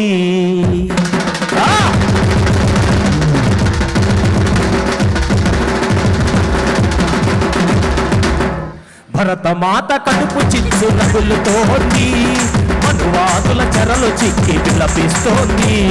భరతమాత కడుపు చిచ్చు రగులుతోంది, మనువాదుల చెరలు చిక్కి విలపిస్తోంది. మనువాదుల చెరలు చిక్కి విలపిస్తుంది. దేశభక్తులార సమయమాసన్నమాయే, దేశభక్తులార సమయమాసన్నమాయే, దేశభక్తులార సమయమాసన్నమాయే, దేశభక్తులార సమయమాసన్నమాయే. మతోన్మాద బీజేపీ అంతు చూడలేలే, భరతమాత కడుపు చిచ్చు రగులుతోంది, మనువాదుల చెరలు చిక్కి విలపిస్తోంది. మనువాదుల చెరలు చిక్కి విలపిస్తోంది. అందరం పుట్టింది అమ్మ కడుపునే, మతాలన్నీ చెప్పింది ప్రజల హితమునే. అందరం చెప్పింది ప్రజల హితమునే, చెప్పింది ప్రజల హితమునే. అందరం పుట్టింది అమ్మ కడుపునే, మతాలన్నీ చెప్పింది ప్రజల హితమునే. మతాలన్నీ చెప్పింది ప్రజల హితమునే. మతసారం మరుగుపరిచి విద్వేషం రగిలించి, మతసారం మరుగుపరిచి విద్వేషం రగిలించి, గద్దెనెక్క ఉన్మాదులు మనుషులను విడదీసి, గద్దెనెక్కే ఉన్మాదులు మనుషులను విడదీసి, భూదండలు దారం మన లౌకికవాదం, భూదండల దారం మన లౌకికవాదం, చెదరకుండా కాపాడుకుంటేనే భవితవ్యం. భరతమాత కడుపు చిచ్చు రగులుతోంది, మనువాదుల చెరలు చిక్కి విలపిస్తోంది. మనువాదుల చెరలు చిక్కి విలపిస్తోంది. మాటల్లో స్వదేశీ చేతల్లో విదేశీ, అదేమని అడిగితే అడిగినోడు దేశద్రోహి, అదేమని అడిగితే అడిగినోడు దేశద్రోహి. మాటల్లో స్వదేశీ చేతల్లో విదేశీ, అదేమని అడిగితే అడిగినోడు దేశద్రోహి, అదేమని అడిగితే అడిగినోడు దేశద్రోహి. నోట్ల రద్దు అద్భుతాలు సృష్టించునన్నారు, జీఎస్టీ ధరలను అదుపు చేస్తదన్నారు, జీఎస్టీ ధరలను అదుపు చేస్తదన్నారు. ధనం నుండి పొయ్యిలోకి జనాన్ని నెట్టేస్తిరి, ధనం నుండి పొయ్యిలోకి జనాన్ని నెట్టేసిరి. ప్రజల ముంచి కార్పొరేట్ల సేవ చేస్తుంటిరి. భరతమాత కడుపు చిచ్చు రగులుతోంది, మనువాదుల చెరలు చిక్కి విలపిస్తోంది. మనువాదుల చెరలు చిక్కి విలపిస్తోంది. తిండి పెట్టనోళ్ళు మన తిండి మీద ఆంక్ష, భావాలను వ్యక్తపరిచే స్వేచ్ఛ మీద కక్ష, భావాలను వ్యక్తపరిచే స్వేచ్ఛ మీద కక్ష. తిండి పెట్టనోళ్ళు మన తిండి మీద ఆంక్ష, భావాలను వ్యక్తపరిచే స్వేచ్ఛ మీద కక్ష, భావాలను వ్యక్తపరిచే స్వేచ్ఛ మీద కక్ష. హిందుత్వ ముసుగులో అగ్రవర్ణాధిపత్యం, హిందుత్వ ముసుగులో అగ్రవర్ణాధిపత్యం, మైనారిటీ దళితులను అణిచేయుట దిన కృత్యం, మైనారిటీ దళితులను అణిచేయుట దిన కృత్యం. కళాకారులను కవులను కాల్చి చంపే వైనం, కళాకారులను కవులను కాల్చి చంపే వైనం. ప్రజాస్వామ్య దేశంలో జరుగుతున్న ఘోరం, మాత కడుపు చిచ్చు రగులుతోంది, మనువాదుల చెరలు చిక్కి విలపిస్తోంది. మనువాదుల చెరలు చిక్కి విలపిస్తోంది. గాంధీని హత్య చేసి గాడ్సేని పూజించే కాషాయి ప్రభుత్వ నేడు ప్రజలను వంచించే, కాషాయి ప్రభుత్వ నేడు ప్రజలను వంచించే. గాంధీని హత్య చేసి గాడ్సేని పూజించే, కాషాయి ప్రభుత్వ నేడు ప్రజలను వంచించే, కాషాయ ప్రభుత్వ నేడు ప్రజలను వంచించే.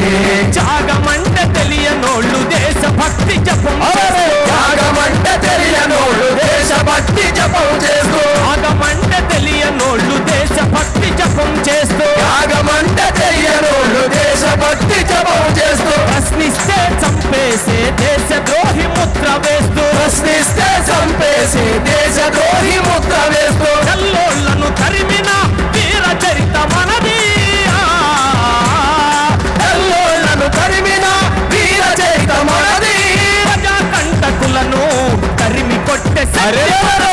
భరతమాత కడుపు చిచ్చు రగులుతోంది, మనువాదుల చెరలు చిక్కి విలపిస్తోంది, భరతమాతుల చెరలు చిక్కి విలపిస్తోంది.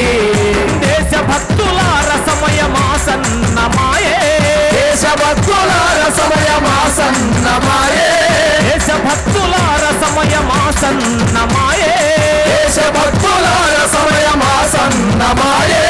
మతోన్మాద బీజేపీ, ఈ మతోన్మాద బీజేపీ అంతు చూడలే.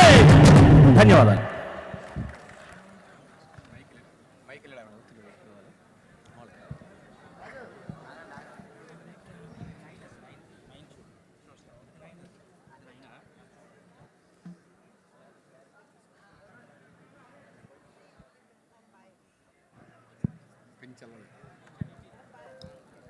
Comrades, we will start the session shortly. Please, those who are outside, come inside. Now, we have received the flame of martyr Penchalaya from Nellore. The reception committee wants to give a memento to his family. His wife and sons are here.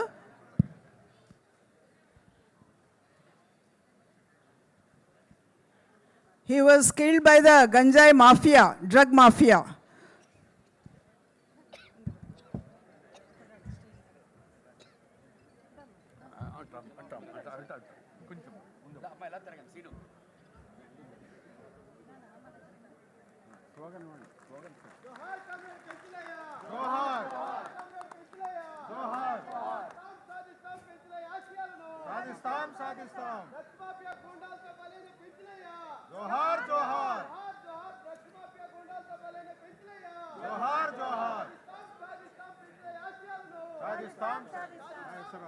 He is a martyr killed by a drug mafia and his family.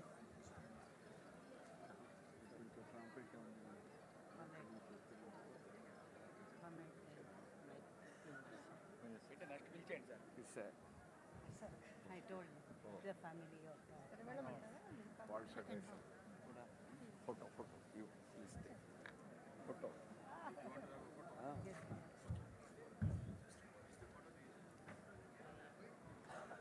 His wife, Penchalaya, was died by the narcotics smugglers in broad daylight in Elite. Murdered by the police.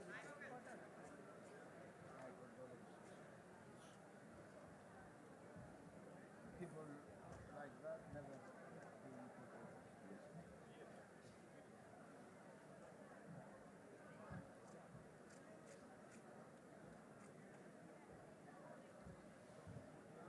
Thank you.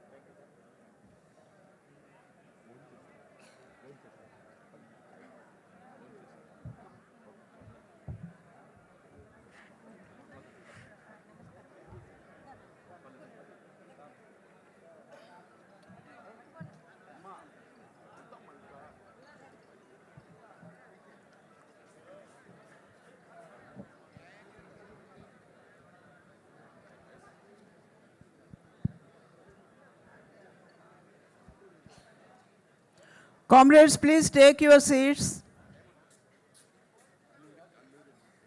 ఇంకా అయిపోయింది.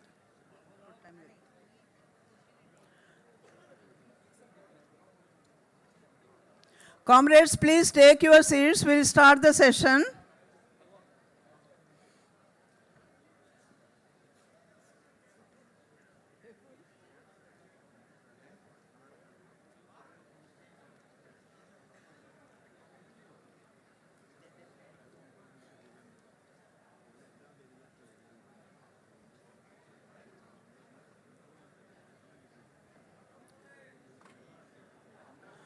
All the delegates are please requested to take their seats.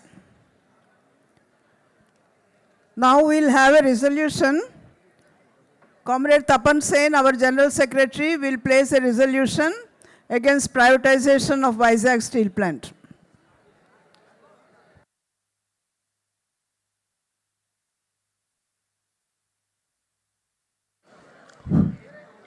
Comrade,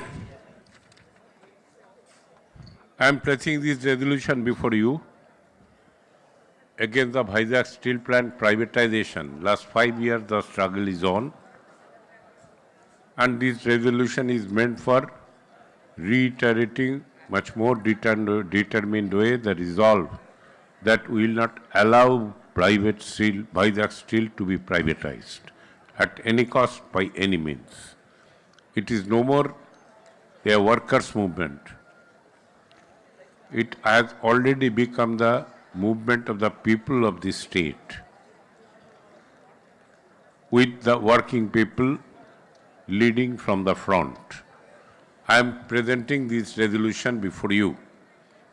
The 18th National Conference of Center of Indian Trade Unions strongly condemns the central government's decision to privatize Rashtriya Ispat Nigam Limited, RINL, popularly known as the Vizag Steel Plant, VSP, and resolves to oppose the anti-national, anti-worker and anti-people move with all its strength.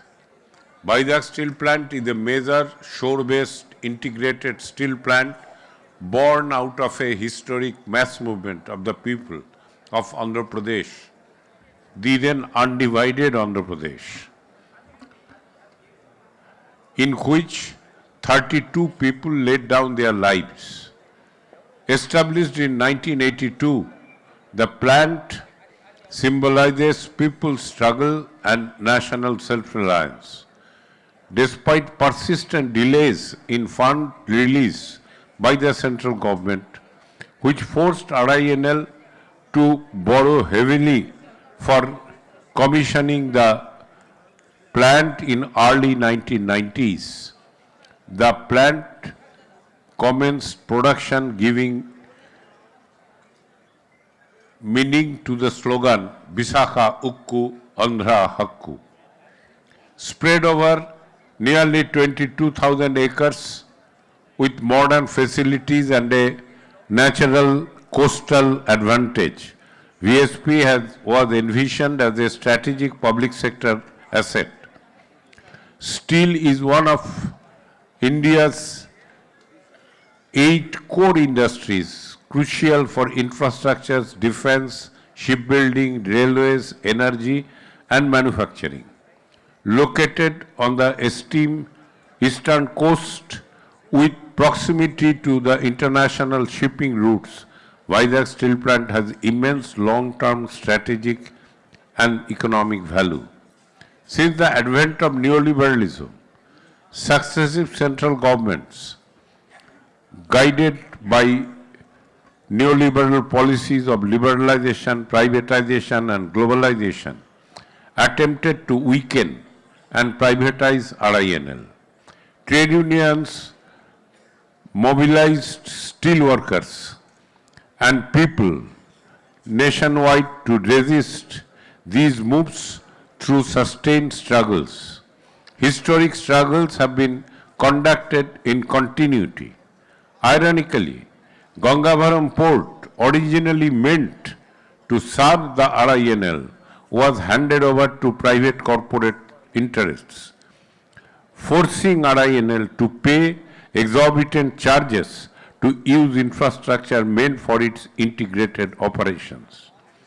Contrary to the claims that public sector enterprises are inefficient, Vizag Steel Plant proved its viability by earning profits and repaying all loans by 2004.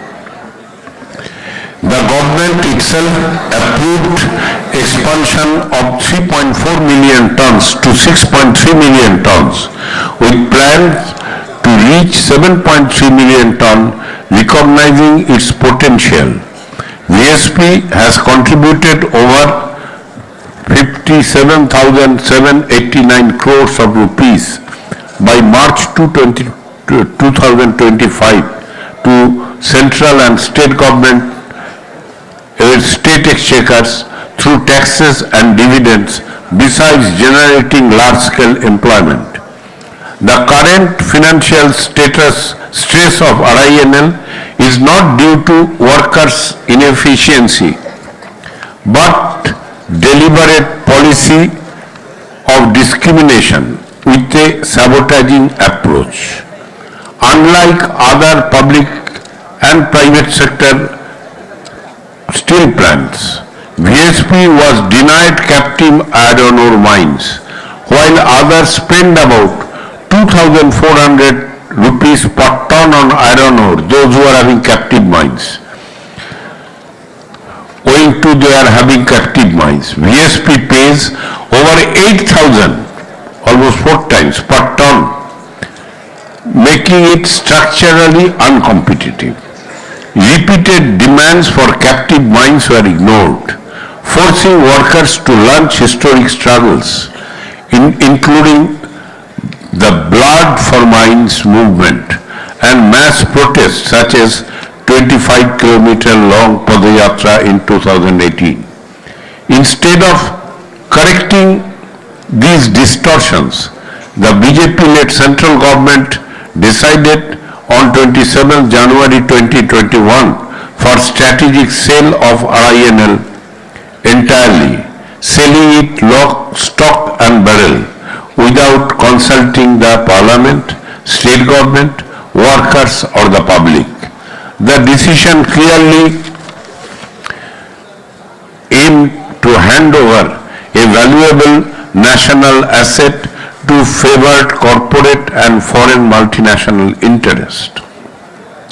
The decision triggered unprecedented mass resistance across Andhra Pradesh, uniting workers, farmers, students, professionals, traders, cultural organizations and political parties except the BJP. The argument that losses justify privatization is misleading, as losses arise from the denial of captive mines, heavy interest burdens due to delayed government funding, and discriminatory policy-induced disadvantages, conditions no private company faces. Sustained struggle forced the government to announce rupees 11,440 crores revival package, but this has practically gone for debt servicing as per the ministerial directive rather than strengthening the productive or new material security, raw material security. Both workers, both permanent and contract, face severe distress, including partial wage payments, non-deposit of provident funds, contributions, forced VRS, etc. During October 2024 to 25, workforce, both permanent and contract, has been drastically reduced forcibly by more than 10,000. The strength of the permanent workers on roll has been reduced from 18,273 in 2015 to present 9,378. More than 8,000 contract workers working in production operation for decades have been forcibly thrown out in arrogant violation of all statutory obligations, without any notice and payment of compensation, and most unscrupulously misutilizing the biometric attendance system. Permanent workers have been illegitimately denied their wage revision due to them since 1/1/2017, and now after drastic cut in the workforce, both regular and contract, the management at the dubiously intended dictate of the government has been planning to outsource the entire operation of all the crucial shop floors to private contractor, signaling a conspiracy of privatization through backdoor. The management, with a dubious intention, has forcibly created an emergency-like atmosphere of terror and onslaughts in RINL. The workers unitedly has still been resisting such dubious conspiratorial move braving all repression. The conference notes with pride that despite repression, financial strangulation and demoralization attempt, the united struggle of RINL workers, supported by the people of Andhra Pradesh and broader working class movement, has so far prevented corporate takeover. The struggle draws strength from the long tradition of resistance of steel workers and their trade unions and the Steel Workers Federation of India against privatization of public sector steel.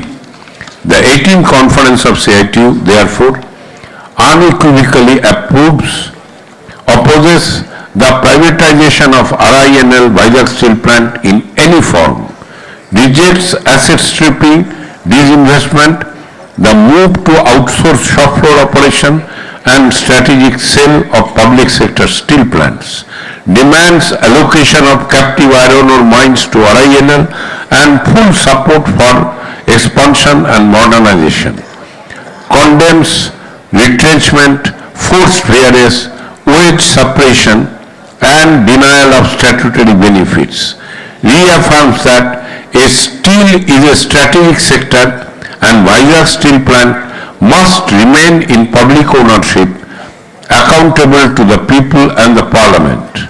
The conference declares that the struggle to save Visakhapatnam is inseparable from the broader struggle to defend public sector enterprises, national resources and workers' rights against corporate-driven neoliberal policies. The conference calls upon the working class and the people of the country to launch a determined resistance struggle against the privatization and related onslaughts, including that of RINL/Vizag Steel Plant. Comrade, this is the proposal of a resolution placed before you to reiterate the resolve of the working people of steel industry in particular and the workers in general in this part of the country, the ongoing struggle, to reiterate the determination to carry on the struggle and just not to allow Vizag Steel Plant to be privatized at any cost and by any means. I request comment acceptance of this resolution by all of you.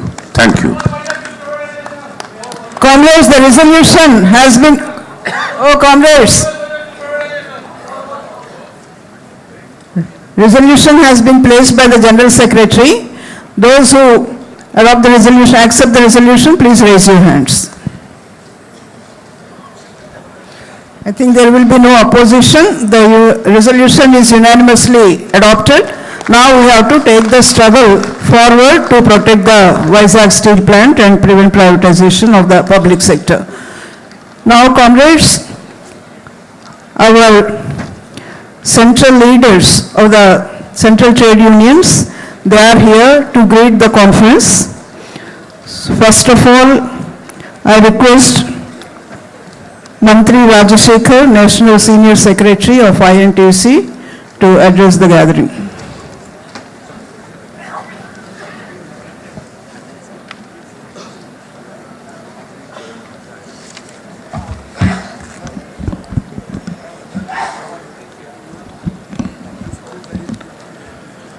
At the outset, I am thankful to Tapan Senji and the National Committee having invited INTUC to participate in the 18th All India National Conference of CITU. So on behalf of INTUC and on behalf of our All India President Dr. Sanjeev Reddy, former Rajya Sabha member, former Labour Minister of Andhra Pradesh, I wish everyone and greet everyone to make the program success. In fact, Dr. Sanjeev Reddy intended to attend this conference. Due to his ill health, he was unable to attend this. Last minute he cancelled his program. So he asked me to attend this meeting and to convey his greetings to all of you. So anyway, this is a one part. As a central trade union, we always support the trade union movement in the national level. But leave about my positions in the INTC or the trade union, as I am a I am a trade union worker hailing from this place, Visakhapatnam. So Visakhapatnam, in the steel plant also. And Visakhapatnam is such a beautiful city. Already Nursing Rao Reception Committee Chairman explained, Amlata Garu, and just now he introduced the resolution, everybody possible. We are thankful to all the delegates opposing the privatization of Visakhapatnam steel plant. So Visakhapatnam steel plant is such a beautiful steel plant, and it is a backbone for this Uttaran, this is North Coastal region, and it is the only steel plant in a bigger industry in Andhra Pradesh. After division, it is the only bigger industry. So that they wanted to privatize, we are opposing all unions combinedly. We are making a struggle, and we are thankful to the CITU and other central trade unions also having extended support. Here I wanted to say Visakhapatnam is a city of destiny. The people from delegates, esteemed guests from different places, and the dear respected comrades, respected dignitaries on the dais, and especially the WFTC General Secretary, sacrificing in New Year movement, New Year Eve. He all the way came to Visakhapatnam and extended his warm greetings to the delegates, not only to the CITU delegates or the WFTU, it is the entire working class, entire people of India. He extended, I am thankful to our WFTC General Secretary, sir. So this is, and he has given a very good message, not only in the country, everywhere this problem is taking place. Their governments are crushing the trade union movement, and even almost this war comes to the power, they are really forgetting the rights of the working class and human rights. Everywhere they are crushing the movement, the trade union movement. So we have to follow his whatever the message is given, we have to follow. And especially I am thankful there are two these resolutions are passed before me. Before I think our Tapan Senji about steel plant, and the February 12th strike, Madam Hemalata also, she introduced it. So we are fully supporting INTC as a premier organization in the country. We are supporting both the resolutions, and we will take forward to the people, and at the grassroots level also we will take this message and to make it success. And because on behalf of INTC, we wish this program to success and to extend our solidarity for strengthening our further movement. So Visakhapatnam as such is a Visakhapatnam industrial city. Now the CITU has taken a decision. I am thankful to the CITU organization. They are very much disciplined, cadre-oriented organization. So they have taken a decision to organize Visakhapatnam, because recently the world, this sector industrial summit also taken place. There are so many industries are going to come in this region. So at this crucial hour, it is needed to highlight the problems of the working class and to create an employment to the local youth or by various parts of the country. So this is the right place to go further, and because Visakhapatnam is a center of trade union movement, not only trade union, public sectors has created a big boon to the state exchequer and to the government also. Even Visakhapatnam steel plant, almost 60,000 crores we paid in the form of taxes and dividends. So such is the beautiful city. Now they wanted to ruin in the central government, they wanted to ruin it. So now again they are introducing the labor codes and all these things. So that there also is another problem. And MGI, what about Mahatma Gandhi Rural Employment Program, they wanted to complete abolish it. So they gave to Ram something they wanted to introduce. With that, I think in the agriculture sector they don't get any privilege or don't get any security. So earlier they used to central government used to give 90% from the center and 10%. Now it is a burden on the state governments also. So like this, everywhere, whatever the rights we accrued and we got it with various fights, we are losing now. So I am once again thankful to the CITU organization, because CITU organization is such an organization. They work in the unorganized level and the agriculture level and in the tribal area, and not only that, they give education to so many people, and they promote, they develop the leadership and all these things, they are doing it. So आप लोग बहुत various parts of the country, कोने कोने से आए आप लोग, इतना दूर से विशाखापट्टनम आए थे. विशाखापट्टनम में आप लोग का ये इतना बढ़ रहा है कंपनी अभी, division of the Andhra Pradesh, only Visakhapatnam steel plant is the major industry, there other public sector also. इसमें हम लोग अभी government, the state government is also part of NDA and central government is also part of NDA. दोनों government NDA का साथ है. NDA लोगों को वर्कर मूवमेंट को पूरा दबाने के लिए, क्रश करने के लिए वो लोग कोशिश कर रहे हैं. इसमें हम लोग एक ही साथ मिलकर कर रहे हैं. C2 भी नेशनल लेवल में वो सपोर्ट लेके, बाकी trade union with the support of all the trade unions, they are leading the struggle at the national level also. Amarjit ji madam also, she also comes in this various debates, and they are all in the Sanjeev Reddy's actually, in fact, is supposed to come because of his ill health, could not come. Even then also, the all people, they are model to the role model to the trade union movement. We should follow their footprints. So I am, this is, we got an opportunity to ventilate our feelings, because the C2 is an organization. Because this is almost, I think, I'm talking to Nursing Rao also, about almost 9 days these people have taken a program, 27th to January 4th. 9 days program is not an easy task. మనవాళ్ళు చాలా మంది తెలుగు వాళ్ళు ఉంటారు ఇక్కడ. తెలుగు వాళ్ళు అందరూ ఉన్నప్పుడు నేను చూస్తే ఎంత ప్రాపర్గా ఆర్గనైజ్డ్ మేనర్లో చేస్తున్నారు. 9 days ఈవెంట్ చేయడం అనేది చాలా డిఫికల్ట్ ఇష్యూ. సో బికాజ్ అందరినీ కూడా కాంట్రిబ్యూట్ చేసిన వాళ్ళందరూ కూడా ఇంత చక్కగా ఒక ఆర్గనైజ్డ్ మేనర్లో ఏదైనా ప్రోగ్రామ్స్ అవుతుంటే, अभी इस आंध्र यूनिवर्सिटी कानों के दिस कन्वेंशन सेंटर है. ये कन्वेंशन सेंटर में कभी कभी पॉलिटिकल प्रोग्राम्स आ तो नहीं तो कहीं कुछ प्रोग्राम होने से डिस्टर्बेंस हो जाता है. इधर क्या हो रहा है, pin drop silence, systematic movement अंत चक्कगा, this movement goes in a peaceful manner. So this is the discipline of this organization. We have to learn from the C2 what they are doing, all these things. But at the same time, this government is almost the trade union right, they are curtailing it. They are forcing everybody to leave their jobs. They are not giving proper employment.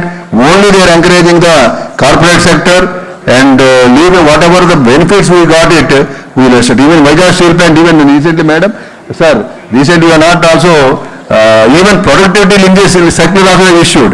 कहीं भी नहीं है. So everybody, suppose you take an example of BHL or NTPC or ONGC or HPCL. So people come for the employment.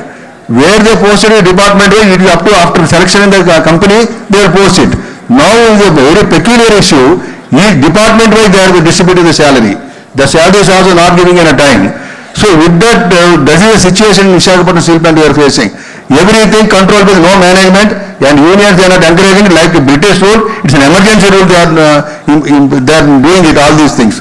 So we are all fighting on those issues, and that's why we have not allowed anybody. The government has announced to 100% privatization. There they are legal advisor, transaction advisor, asset allier. We are not allowed anybody. That is both we have taken it. Still we are doing it even in a steel plant.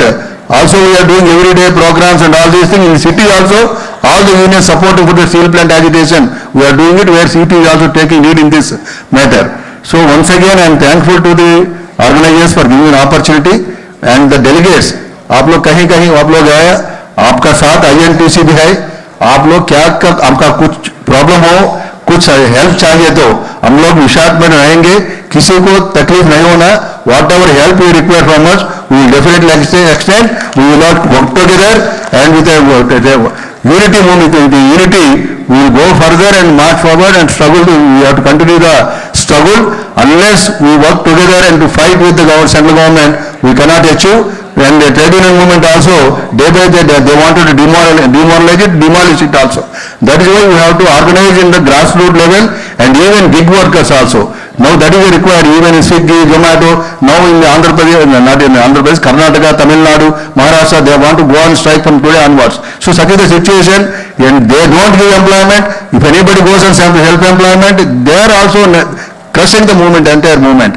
So one way This capitalism is encouraging the poor man goes poorer and the rich man goes richer. That is happening in the country. So this country, only trade union movement can fight for the betterment lives of the people. All unions combinedly have to go further and all these things. And also we request, and the CITU has organized a program, and whenever you get an opportunity, kindly make a visit to Visakhapatnam steel plant and also the places in the, especially from Odisha, Bengal, and all these people are coming to Kerala is a different one. Kerala, they have good scenic beauty and all these things. Here, if they want any help or any, because we are a communist people mostly, you believe God or not, whatever it is, but everybody believes God. If you want to go Simhachalam or any temple and near Bannavaram temple, if any help is required also, please let us know. Through Narsinghrao or to anybody, the local organizers, we will extend all our support. Thank you, sir, for giving an opportunity. Thank you very much.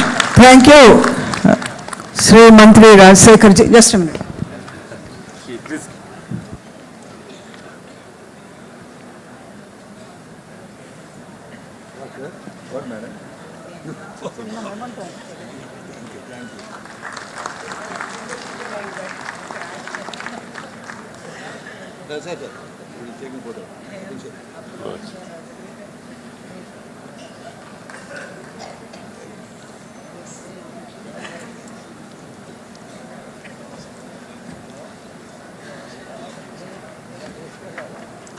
Next, I request Comrade Amarjit Kaur, General Secretary of AITUC, to greet the conference.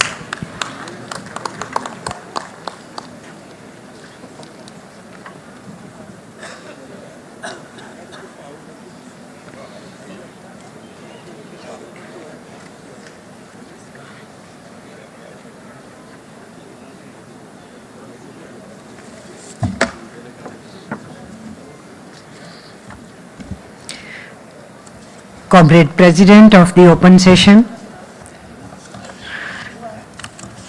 Comrade Pembis, General Secretary WFTU, all my colleagues from Central Trade Unions, and all the comrades sitting on the dais and in the hall, friends who have come to attend this open session, as well as the media persons. It's a very important occasion for us.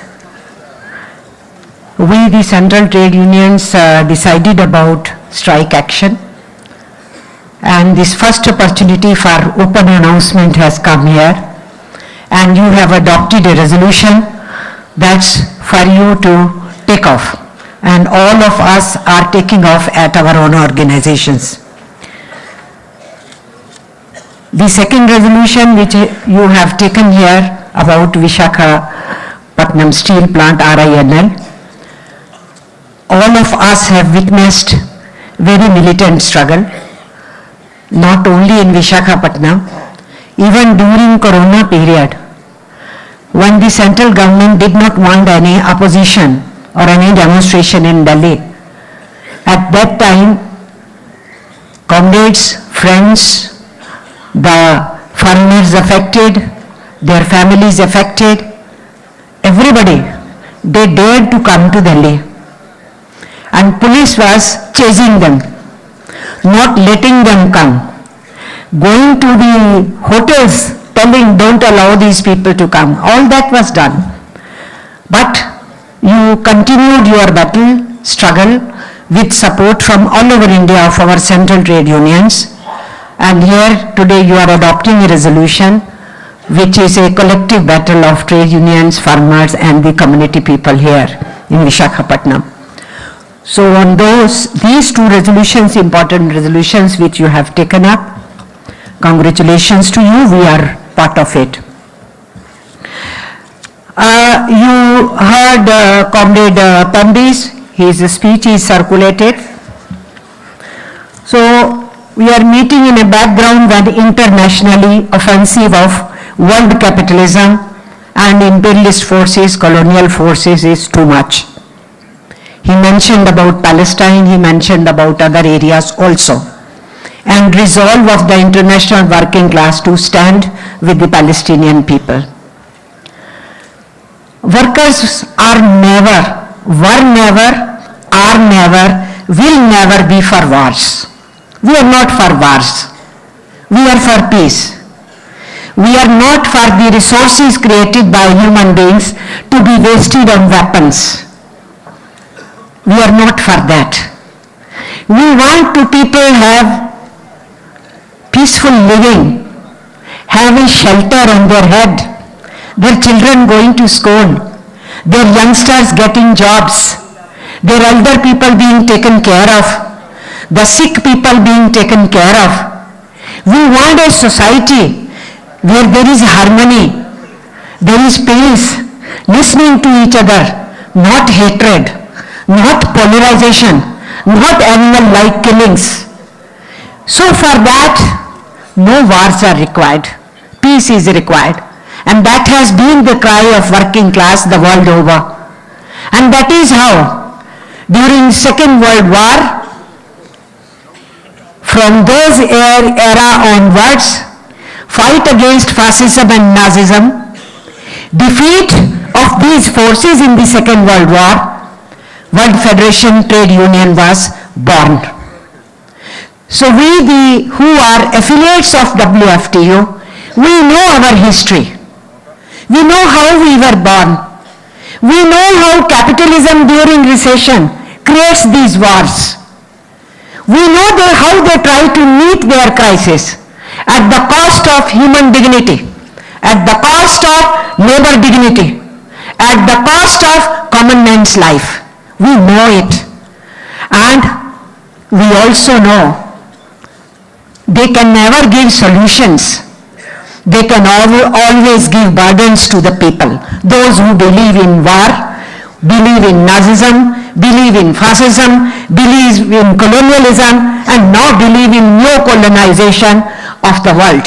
In new form, not going with weapons, trying to control trades, trying to control businesses, trying to use their international finance capital and ruin the economies of different countries. We know it. This is how they are proceeding. And it is in that background Trump is making his tariff announcements. Both the things are going on. You are perpetuating war because you want to control routes. You want to control trade. You want to control businesses. And on the other hand side, you are trying to create a situation where you want to squeeze and capture the markets and trades of other countries. It is in this background, WFTU General Secretary has come here to greet your 18th Congress of CITU. So there is a lesson in his, and there is a direction in his deliberations which he made it. I welcome it, and once again, I assure we are there to strengthen WFTU. That is our dream. We want the world to have socialism. Now, comrades, I also saw 2 books distributed. All of us got on the dais. One is on labor codes and one is on Shram Shakti Niti. It's important for you people to naturally go through it. But that is the whole issue which has brought us to the coming strike. 12th February strike. It became an opportunity to pass a resolution here. So comrades, what is that? I want to focus on that. But definitely before that, why this has come? Why this has come? Because the present government which is ruling our country, BJP की सरकार जो चल रही है नरेंद्र मोदी के नेतृत्व में, who they are? They damn care for the nation. उनको देश से कोई मतलब नहीं है. देश के ट्रेड से, बिजनेस से, फार्मर से, किसान से, मजदूर से, हमारे विद्यार्थियों से, हमारे शिक्षकों से, हमारे समाज के रंगकर्मियों के, हमारे इतिहासकारों के, लिटरेचर के लोगों के, नाटककारों के, उनको किसी से कोई लेना देना नहीं है. Who are they? Let us understand. And that's where the last sentence of your resolution on this old strike, it says the conference reminds the working class of our country that this is a fight it can't afford to lose.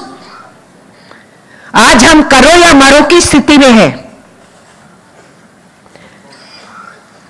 हम afford नहीं कर सकते loose करना. Why?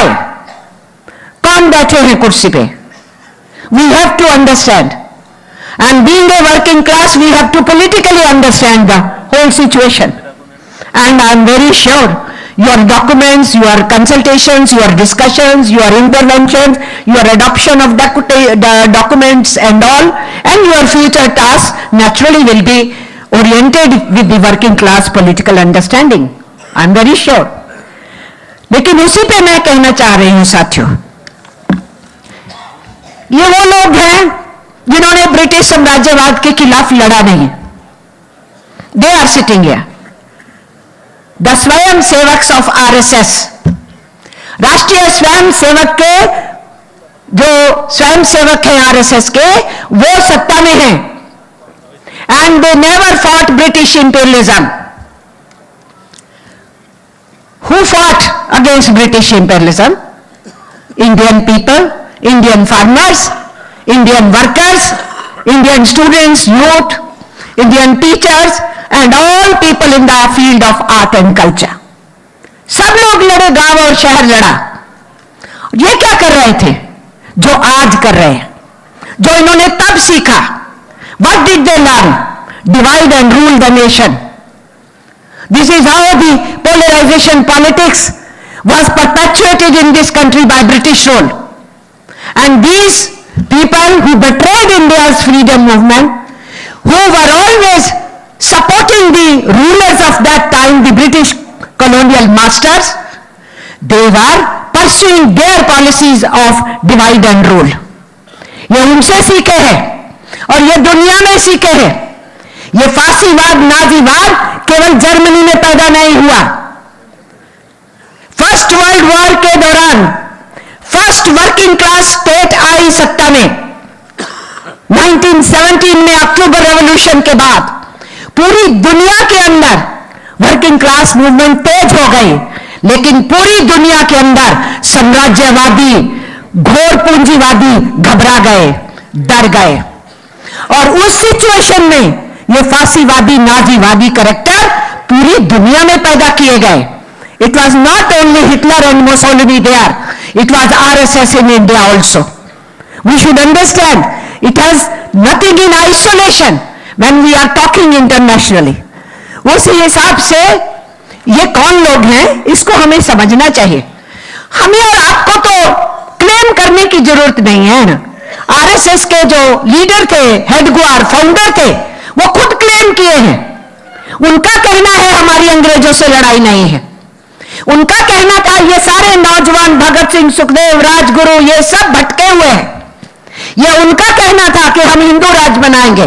ये उनका कहना था कि क्रिश्चियंस, मुस्लिम और रेड फ्लैग हमारे दुश्मन हैं. ये उन्हीं का कहना था. और उन्हीं से पूछा गया था आपकी फिलॉसफी क्या है, तो उन्होंने कहा था नाजिज्म, फासिज्म. उन्हीं से पूछा गया था हु इंस्पायर यू, तो उन्होंने कहा Hitler and Mussolini. So it's not we, Mr. Narendra Modi and Amit Shah, we are not blaming you. We are reminding you what your own guru told you and you are following those footpath and footsteps. उसी को follow कर रहे हैं. इसलिए आज ये divide and rule की politics जो ब्रिटिशर्स की थी, वो हिंदुस्तान में ला रहे हैं. उसी तरीके से they were never for public sector. They were never for public services. ये पब्लिक सेक्टर और पब्लिक सर्विसेज का स्टार्टिंग में ही विरोध किए. 1955-56 में इंडियन पार्लियामेंट के रिकॉर्ड्स उठा के हमें देखने चाहिए. And we will find how Bharatiya Jana Sangh party, the old name of Bharatiya Janata party, there very same leaders, how they opposed public sector formation in India and the public services in India. So what Narendra Modi is doing what they believe in.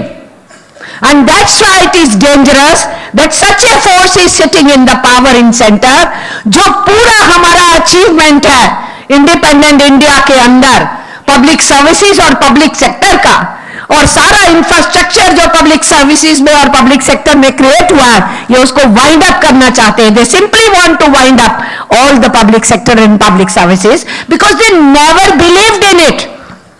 ये नारा government has no business to do business, इन्हीं का नारा है जो parliament में 55-56 में इन्होंने दिया.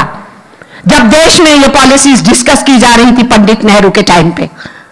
सो let us be very clear, इसीलिए तो कहना है कि we can't afford to lose, as because the trade unions have been in the leading, struggling against their policies, against their anti-worker, anti-farmer stances. That's why the trade unions are the first under attack. तो हमारे पे labour codes में आएंगे तो किस पे आएंगे? Trade unions को कुचलना है, ये नहीं किया जाएगा तो और क्या किया जाएगा? So this labor codes is outcome of that situation. Because they don't want anybody to put up stiff battle against them, and we the working class will put up the stiff battle against them. हम लड़ेंगे, यही हमारा resolve है। लोग पूछते हैं कि labour codes के खिलाफ तुम लड़े क्यों नहीं? 5 हड़ताल किए हम लोग, 5 strikes we conducted against these labor codes. Anybody trying to tell, if Godi media and Modi media doesn't show it, it is not our fault. We fought and fought. And that's why now when the labor codes are notified, it is important for us. The first action which we have decided is 26th November we made a good mobilization. But then we said we will go in for other actions, and we have decided about the strike unitedly on 9th February. So it is understood all of us have to collectively see to it that this strike becomes successful. It is against privatization, it is against labor codes. समय कम है, साथी बता रहे हैं और साथियों ने बोलना है. That's why I don't go into those details. The documents will be before you, and you will be going through those documents, especially about labor codes and about Shram Shakti Niti. पर हमें ले जा कहाँ रहे हैं, उसी पे मैं लास्ट में कहना चाहती हूं. Indian Constitution's preamble talks of democracy, secularism, sovereignty and socialism. We are not a socialist state, but we were a welfare state. Socialism is our objective. We want to reach there, but welfare state तो हिंदुस्तान में establish हुआ. Mr. Narendra Modi's government doesn't want even welfare state to exist. ये जो मनरेगा पे attack हुआ, उसको wind up किया गया, स्टेट्स के ऊपर बोझा डाला गया. कितनी और वेलफेयर स्कीम्स हैं जिसमें स्टेट्स पे बोझा डाला गया है, उन सबको वाइंड अप करना चाहते हैं. यहां स्कीम वर्कर्स बहुत बड़ी गिनती में डेलीगेट्स आई हुई हैं, लड़ाकू है. उनकी स्कीम्स को भी कब वाइंड अप करेंगे, देखने की बात होगी. जब पार्लियामेंट से पास नरेगा को वाइंड अप कर दिया, तो ये वेलफेयर स्टेट भी नहीं रहने देना चाहते. ये हम दो और हमारे दो हैं, मिस्टर मोदी, अमित शाह, अडानी एंड अंबानी. ये जो इनका स्पीड चल रहा है कॉर्पोरेट सेक्टर्स के हक में चल रहा है, और आम आदमी को आप केवल 5 किलो अनाज देके उस पर मेहरबानी कर से उससे वोट बटोरने के लिए वोट से पहले कुछ पैसे उनके अकाउंट में डालो और वोट ले लो, और वेलफेयर स्कीम्स को वाइंड अप कर दो. This is how the trend is going on. इसीलिए वोट चोरी भी चलता है, इसीलिए इलेक्शन कमीशन भी जेब में है, इसीलिए हिंदुस्तान की सत्ता का हर इंस्ट्रूमेंट इन्होंने घुसा दिए हैं अपने आरएसएस के लोग, जो इंडियन कॉन्स्टिट्यूशन को नहीं मानते. और इसीलिए मेरा आप साथियों से कहना है, जो ये श्रम शक्ति नीति लेके आए हैं, वो क्या कहती है? जो हमने लड़ा 19th सेंचुरी ऑनवर्ड, हमने 150 साल लड़ा कानूनों को हासिल करने के लिए. वो मॉडर्न लॉज हैं हमारे, उनको ये बोल रहे हैं ये आर्काइक है. Our labour laws fought for 150 years and which we achieved, they are saying these are archaic. Then what is modern for them? हजारों बरस पहले जो स्मृतियां थी वो मॉडर्न है. हजारों वर्षों से जो चल रहा था, मजदूर 17 घंटे, 18 घंटे, 20 घंटे काम कर रहा था, वेज भी नहीं मिल रहा था, सामाजिक सुरक्षा भी नहीं थी, डिग्निटी ऑफ लेबर नहीं थी, काम के घंटे तो सुनिश्चित थे ही नहीं, जितना मर्जी काम लो. इसके खिलाफ लड़के हम कानून लिए, और वो हजारों वर्षों पहले मजदूर को वेतन मांगने का अधिकार नहीं. अगर तुम बोलोगे तो जुबान काट दी जाएगी. अगर तुम मालिक लोग कुछ उसके कपड़े और उसके खाने के अलावा कुछ ज्यादा दे दोगे तो तुम्हें पाप लगेगा। मालिकों को डराया है उन स्मृतियों में, तुम्हें पाप लगेगा। उन सारी स्मृतियों का सार देखिए, वो ह्यूमन बीइंग को ह्यूमन नहीं मानते, मानव नहीं मानते। Working class politics has given a concept of human dignity and human rights to whole of civilisation in the world, and working class movement has brought the whole question of labour rights as the dignity of labor. Working class throughout the world has fought and got a situation when today even UN system had to say that the labor rights are human rights. So this is a long battle which we conducted, but these people don't believe in that. They want today India to be recolonized, and that is why they came behind Mr. Trump, or whosoever name it will be, international finance capital and neo-colonial masters who are emerging here and there in every continent. In this background, holding these conferences of our various central trade unions, every meeting, every program, every action is very very important. करो या मरो का स्थिति है, do और die का स्थिति है, अगर हमें बचाना है। और हम याद रखें, हमारा हिंदुस्तान नौजवान है। 65% of our population is below 35 years of age. It's youth who is not getting employment. They are suffering. When I was coming from Delhi, yesterday I was looking at the newspaper. What is the newspaper? Odisha people must be sitting here. In Odisha, day before yesterday, they conducted recruitment of home guards. For only 183 posts, 1800 youth were sitting there for, you see, for that home guard job. Sixth standard pass onwards. But students with post-graduation, with engineering, with PhDs were sitting there to get a job of home guard. Such is the pathetic condition of our country. So youth is important for us, our future worker. आज वो youth सफर कर रहा है, बारूद के ढेर पे बैठा है ये देश, क्योंकि यंगस्टर के सामने कोई सपना नहीं है. So working class has to see to it that now once we have built up good bridges, workers and farmers unity has come about. We are continuously trying to have some common struggles also and supporting each other. In that, it is very, very necessary that our youngsters are interwoven into. Youth unemployed, a future worker must be mobilized in a very, very big way. And along with that, what is happening to our women? What did they do to Sengar को? Sengar को high court bell दे देता है और supreme court को रोकनी पड़ती है और लोगों को एजिटेशन करना पड़ता है. Where are we? कहाँ है ये government?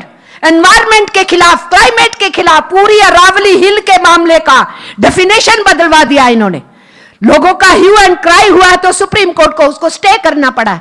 So we are in a very bad situation where country is at stake, environment is at stake, climate is at stake, youth is at stake, because no employment for them, and working class under attack and farmers under attack. In this background, I think it is a right time for you to, naturally you will be dealing with all these issues, to come out with important strategies how we will be combating. Every union at their level should do it, and then collectively we have to carry it forward to see to it those who are anti-people, anti-worker, anti-farmer, anti-national, they are thrown out of the power. This is how we should go ahead as far as our movement is concerned. My many, many congratulations for beginning of this 18th conference of CITU, and I express that it will be grand success as far as your conference will be. Thank you, comrades. Lal Salam.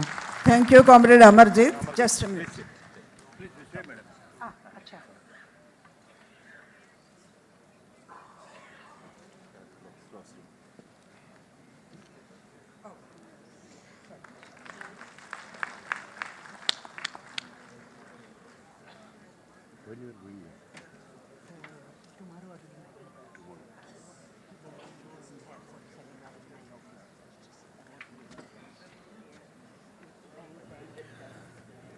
Now I request Comrade Jaisin Meher, All India Secretariat member of AIUTUC, to greet the conference.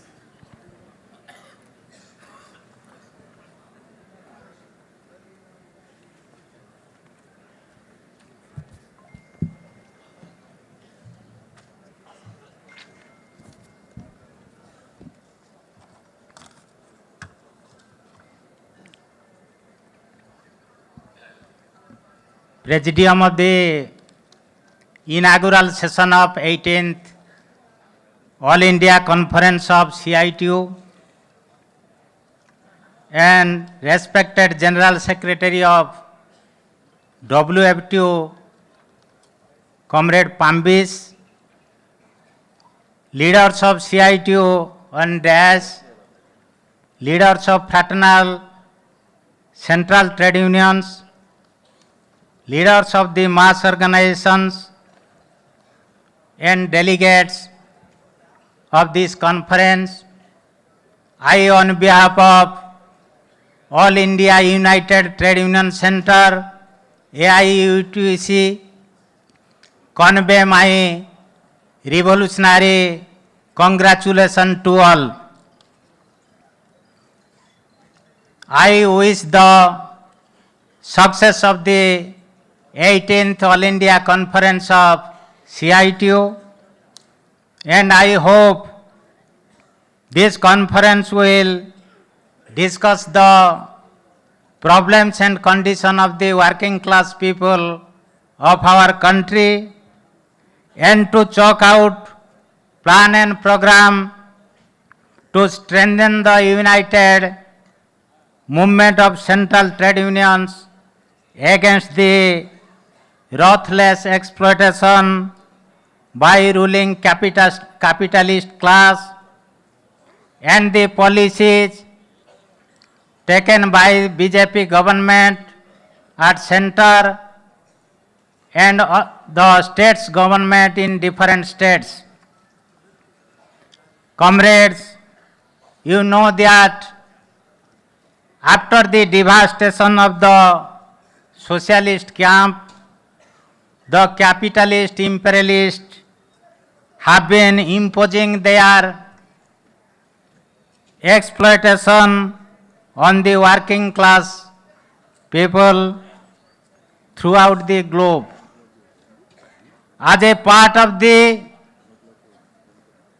world capitalist class, imperialist class, Indian monopoly capitalists pressurize the governments to implement the anti-workers policies, anti-people policies in our country.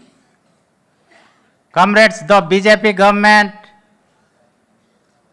at center from 2014 have been taking many anti-people policies, anti-workers policies, anti-peasants policies. In this context, by abolishing 29 labor laws, central BJP government have introduced 4 labor codes and it was notified to implement in our country. So, all the central trade unions, including CITU, AIUTUC,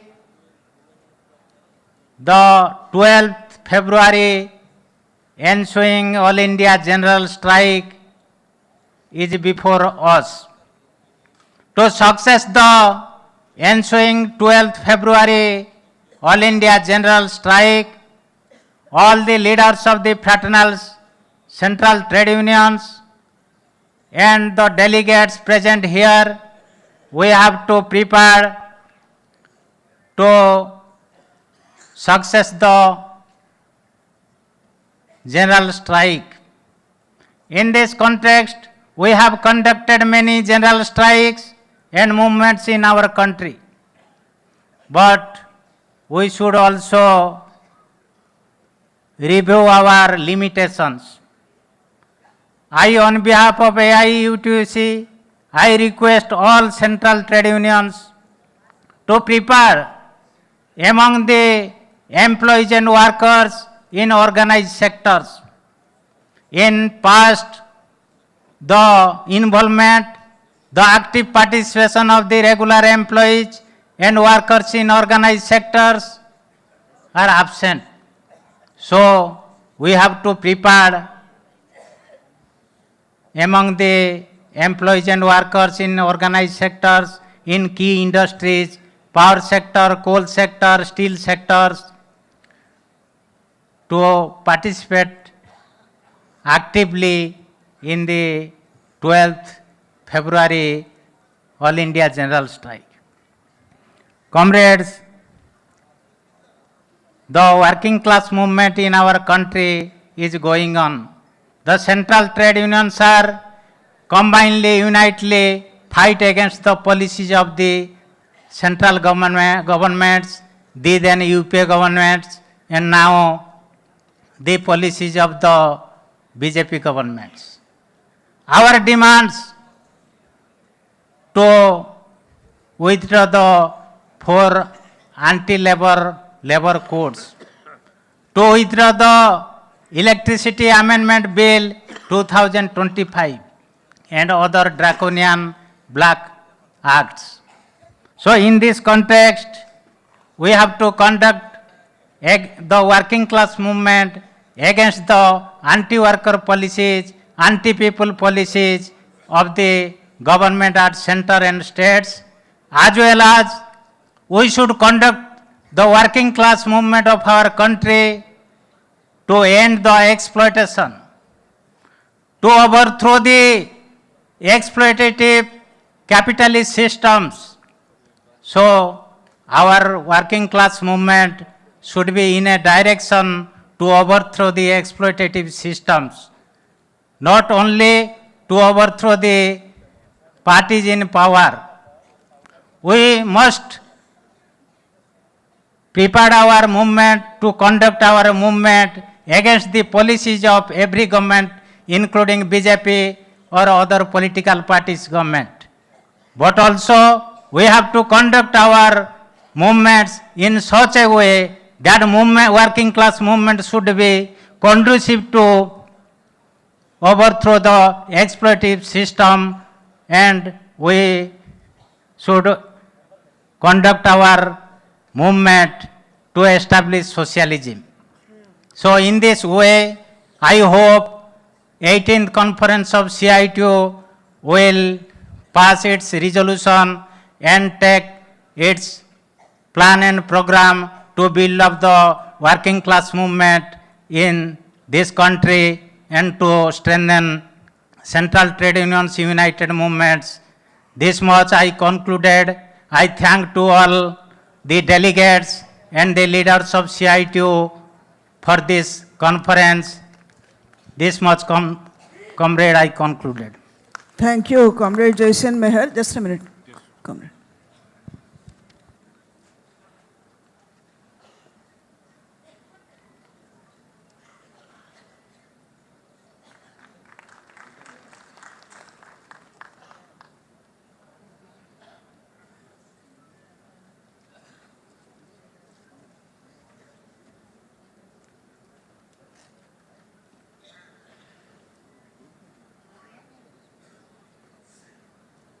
Now I request Comrade G. Madhusudan from TUCC.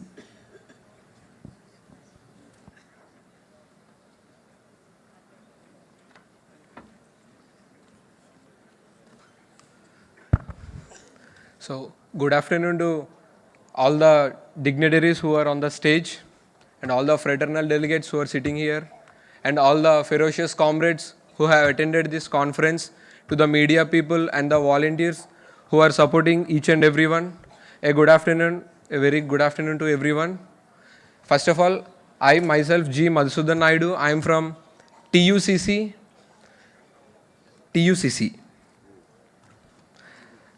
Trade Union Coordination Center. I am from the TUCC, and from the TUCC, I support the resolutions which have made by Madam U. Hemalata Garu and also Sir Tapan Sen sir, they too have proposed two proposals, and from the TUCC, I completely support all those things. And also, I would like to thank you, the CITU core committee, for bringing up all the trade unions all over the India under one tree, under one shadow, and making this 18th conference a grand success. And I truly wish the CITU committee to make this, and it will make this 18th conference a grand success. And next, I'm a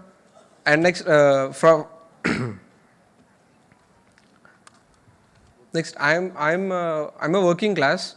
I work in an RINL, that is Vizag Steel Plant. In the two resolutions, second resolution is about RINL. I personally facing a lot of problems with the labor codes. I personally facing very big problem with the labor codes. From this conference, those two resolutions which we have made, जो resolutions हमने बनाया, जो madam and sir बोल दिया, वो दो resolutions हम बिल्कुल support करना है. And we have to make the strike, that is on February 12th, a grand success. With this, it will be a slipper shot for the ruling government. They will open their eyes and again they will verify the labor codes. Because these are the labor codes which do not help any of the working class people. Not only the common people, no common people also. So definitely there is a need, there is a high intensity for each and every person to stand against these labor codes and to participate in the strike and make this strike a grand success. And also, I request each and every trade union of the different states to support the second resolution, that is to stop disinvestment of the RINL. I truly wish each and every union are aware of the disinvestment which is going in the RINL, that is Vizag Steel. Vizag Steel is the only steel plant which is present in the northern Andhra Pradesh, which is a Navratna, which is under the category of Navratna. And from that Navratna steel plant, there are thousands and thousands and thousands of people who are dependent directly and indirectly.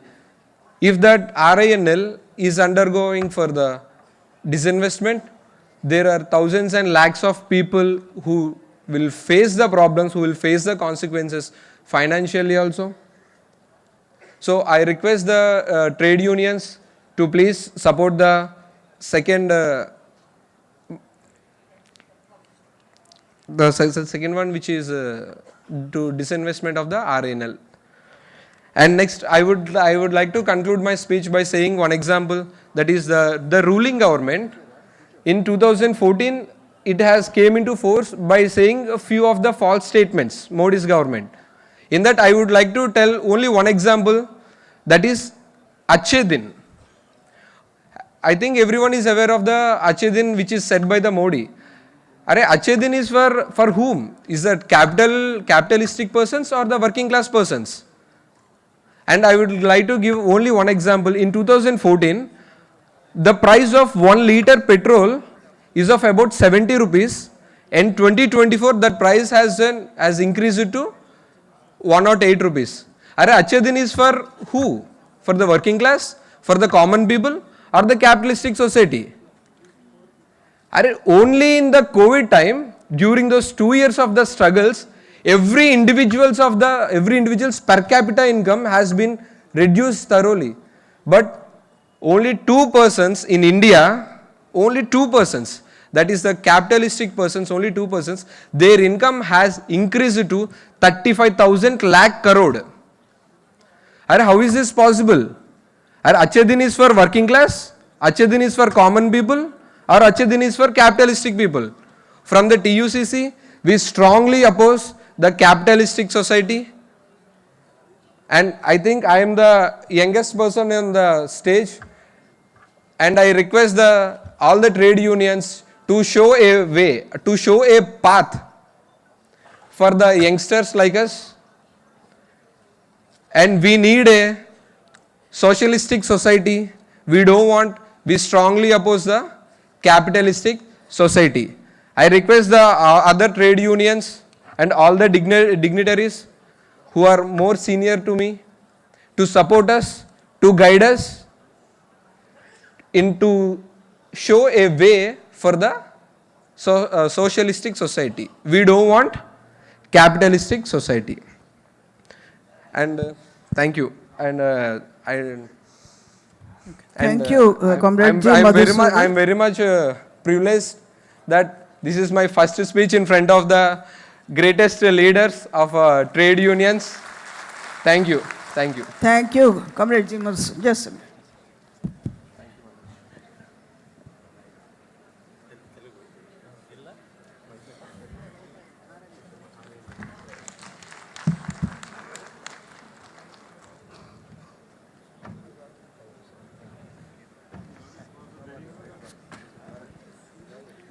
Now I request Comrade Sonia George from SEWA to greet the conference.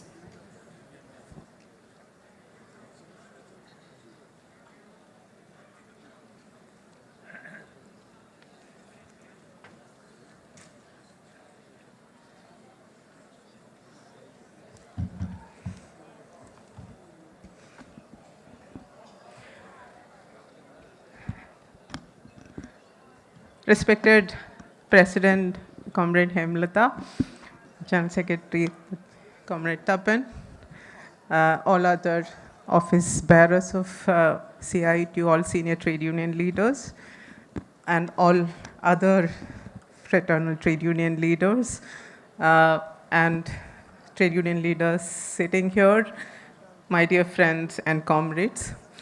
Warm greetings from SEWA, Self-Employed Women's Association, central trade union in the country fighting for the rights of women workers in the informal sector. And first of all, we are very grateful for CITU to invite us as part of this union delegation who are supposed to come and say revolutionary greetings and also be together in the common struggle towards working class rights. So as starting from INTUC, respected leader and also Comrade Amarjit and others, this space is very unique in the country in terms of trade unions coming together, despite the ideological differences, despite the political differences, but coming together for the purpose of the workers' rights, and that is where we stand unique in this country, and we are fighting together for the rights of the workers in this country, and that makes us more unique as a common trade union platform. And that is where I think the struggles, the strikes have been announced in this platform as a resolution and also announced by our central senior trade union leaders. And as Comrade Pambis and our senior trade union leaders have already expressed or also have already laid the foundation or laid the base of our discussion, how should we look at the national and international scenario, especially the political economy of the world in this very crucial moment of where we are together fighting and together taking our steps ahead. Because we know at the international level how trade union movements are targeted by the rightist governments, and he has well explained how it has been and how it has curtailed the right to freedom, right to collective bargaining, right to common representation, etc. That is well explained by him at this juncture. And also Comrade Amarjit has explained what is happening in this country. And I think that is where we all have a very unique voice of saying no to anti-labor policies, anti-labor codes, anti-labor laws, anti-labor activities that have been initiated by our government. This is not just anti-labor that we have to say, this is anti-people that we are seeing. Because wherever we go, we talk in terms of economy, we talk in terms of humanity, we talk in terms of politics, we talk in terms of the rights of the people. Everywhere we see the same fights have been emerging from the ground, and the people have been standing together at various moments which are unexpected, and the strikes, call-outs have been really affecting the politics. It is shattering the base of many countries that we have seen all over the world, maybe very recently also. And in that context, what makes people to respond to like that? Do we have equal rights as workers? Do we have equal rights as women? Do we have equal rights as students and youth in this country? Do we have equal rights as the formal and informal workers in the country or in the world? When rights are being curtailed, when the rights are questioned from the base, people start struggling, people start resisting, and that is what we are seeing. And what we have seen, we were thinking, as you know, there are some set goals before the international politics. In terms of, first of all, we are very familiar with the goal of sustainable development goal. That is very important. All over the world, people are talking. Everybody should be equal. No one should be left out. That is the UN slogan that we are hearing always. That is, everybody should be equal through sustainable goals, and we have been talking that from last 15-20 years, and by 2030 we should achieve sustainable development goals. And next, we are here, 2026, we are starting tomorrow. And how much we have achieved in terms of sustainable development? Who are we talking about in terms of sustainable development? Here we talked about the recent inequality report has come out, the 2025 inequality report has come out, where it says that inequality, it cannot be looked from the same old perspective that we are looking towards. Inequality has many lenses that we have to look at. It is not only just looking at the poor and the rich, or the have and the have-nots. Inequality has different dimensions that affects the life of the people. It affects in terms of course, the poor and the rich means very few becoming rich and majority becoming poor, that's for sure. That is the main thing for sure. But second, inequality in terms of wages, inequality in terms of inclusion in the work politics, inequality in terms of inclusion in the right to property, inequality in terms of gender, and we are not familiar in terms of talking into inequality in terms of climate.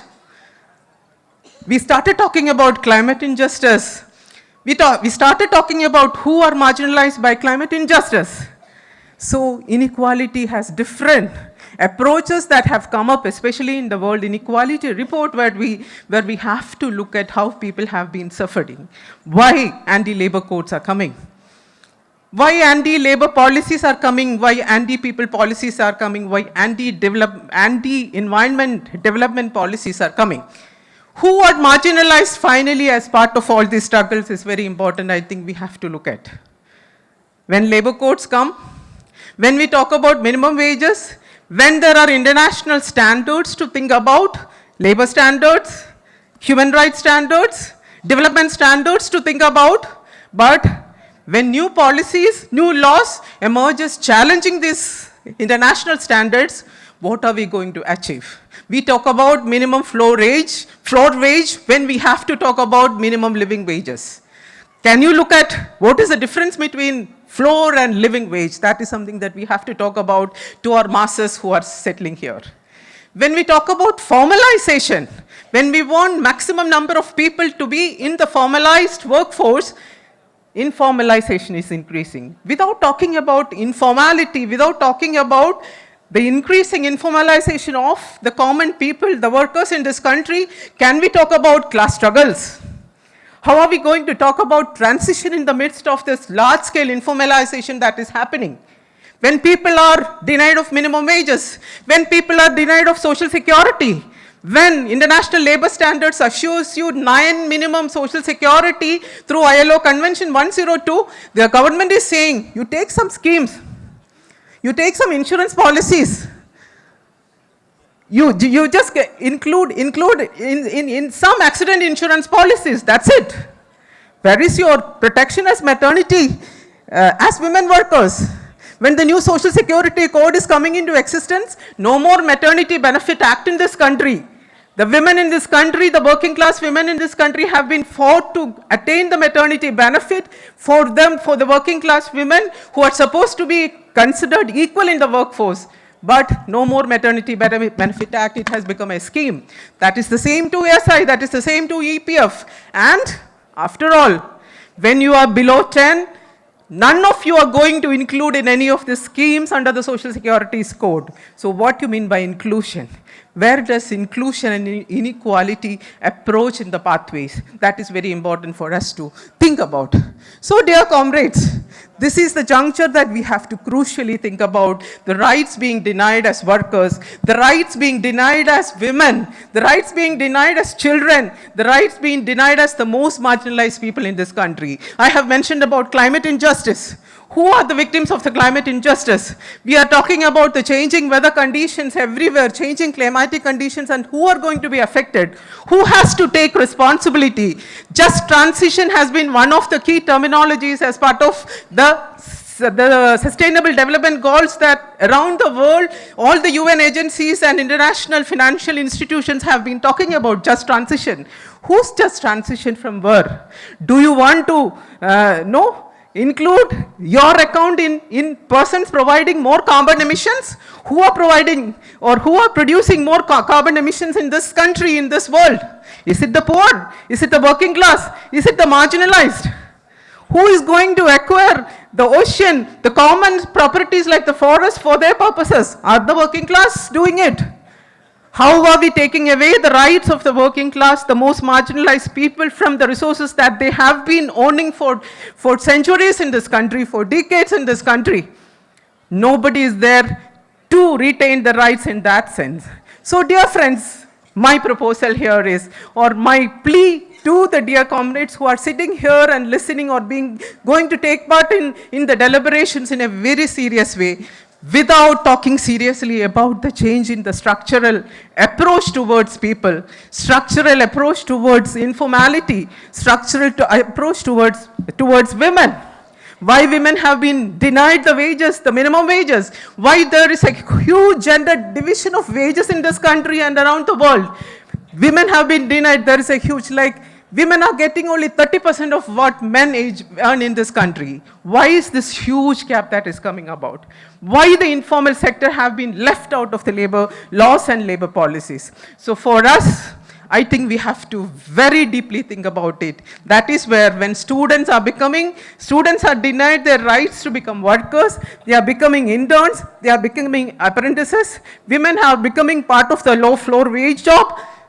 The most marginalized Dalits, Adivasis, fisher people have been denied of their traditional livelihood rights. I think this is the common place that we all have to emerge together, we all have to fight together, we all have to think in the context of the new labor codes, we have been denied. We have no place as workers who have the right to earn minimum wages. We don't have any place as workers who have the rights to collective bargaining and freedom of association.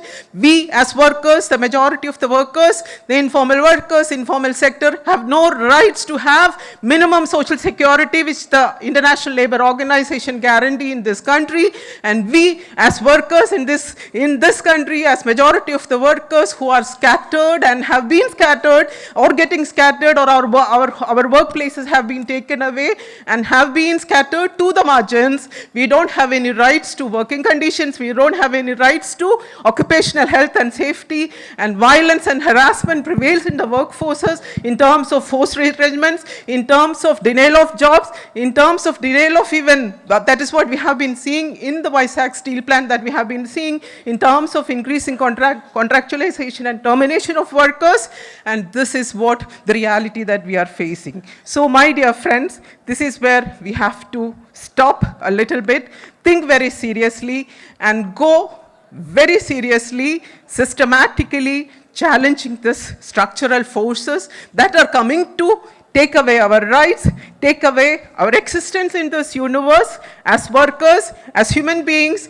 and people who come together to survive doing hard work, doing 24 hours job and sustaining to have minimum social security and minimum right to livelihood and living in this country. So at this juncture, let us come together, let us meet all other partners in this juncture, let us hold hands with them, let us hold hands with the majority of the people of the country and fight together towards unified justice, unified labor rights, and to exist in this country as a human being, as a worker, as a common person, as a Dalit, as an Adivasi, as a woman, a student and a youth. Thank you so much. Zindabad.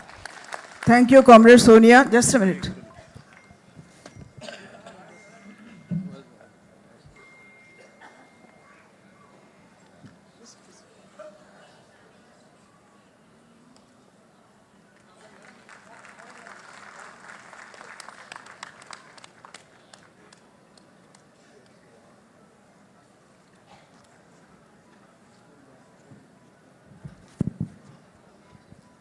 Now we could request Comrade Clifton D. Rosario, Vice President of AICCTU.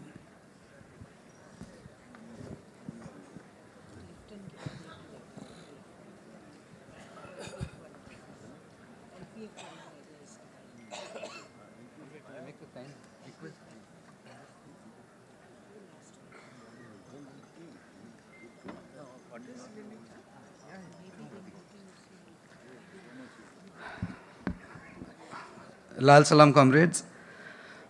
Dear comrades of the Presidium, colleagues of Central Trade Unions, and delegates of the 18th All India Conference of CITU, on behalf of the All India Central Council of Trade Unions, AICCTU, I extend my revolutionary greetings to you all. I think we all understand that this very important conference is taking place on the heels of a declaration of war on the working class. Not just the labor codes.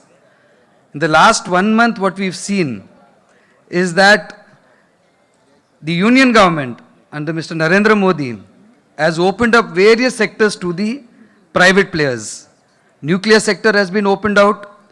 100% foreign investment in the insurance sector has been allowed. There is talk of a draft seed bill, a draft electricity bill, and of course, the lifeline of rural India, which was Manrega, has now been replaced by something called the Gramji Act. All of this taken together can only be seen as a union government, as a government that has no concern for its workers and is confident that whatever its politics it is playing, it is going to be able to push through all of this without any kind of resistance. It is in this background that I think we need to see the labor codes coming into force. What we are saying is that 21st of November, when the 4 labor codes came into force, it is a black day for the workers and we'll have to commemorate that as such until the labor codes are repealed. Dear friends, I think I don't have too much more to say in the sense of we know most of the things that are happening about us. We know the kind of context that we are in. Comrade Sonia was talking about the kind of inequality that we are facing. I think this is really an extremely challenging times for the working class in India, and definitely we need to reflect on the kind of resistance that we are able to pose and the kind of militant struggles that we are able to build. The labor codes represent a fundamental restructuring of labor relations to weaken workers' bargaining power and strengthen employers' control. By deliberately reorienting labor laws in favor of capital, the state has openly come out as the guarantor and the enforcer of corporate interests against labor. There are 2 specific aspects, I think, about the labor codes. I am not going to go into the details of the labor codes, but 2 aspects of this labor code which have to be of serious concern to us. Number 1, the attack on federalism. The union government has not stopped at one place to undermine federalism in this country. The manner in which the labor codes have been passed, the manner in which the labor codes are being forced on state governments is an outright attack on federalism. And secondly, the centralization of powers in the union government. If you look at the labor codes, it's a skeleton. Most of the powers are in the rule making. This kind of a centralization, this kind of delegated legislation is unprecedented, and this is something that we have to be extremely cautious about. There is one thing that I wanted to share with you which really troubles me. As trade unions, one major concern for us is that the two important weapons of the trade union movement, which is the right to strike and collective bargaining, are seriously undermined by the labor codes. I recall that when the Industrial Disputes Bill was introduced in 1938, Baba Saheb Ambedkar had said this: a strike is simply another name for the right to freedom. It is nothing less than the right to the freedom of one's services on any terms that one wants to obtain. And once you concede that right to freedom, you necessarily concede the right to strike. However, under the new labor codes, strikes are virtually prohibited. Secondly, unions, their registration can be cancelled by the registrar on any arbitrary kind of a reason. These two weapons that we have, that the working class has, that is what is being attacked over here.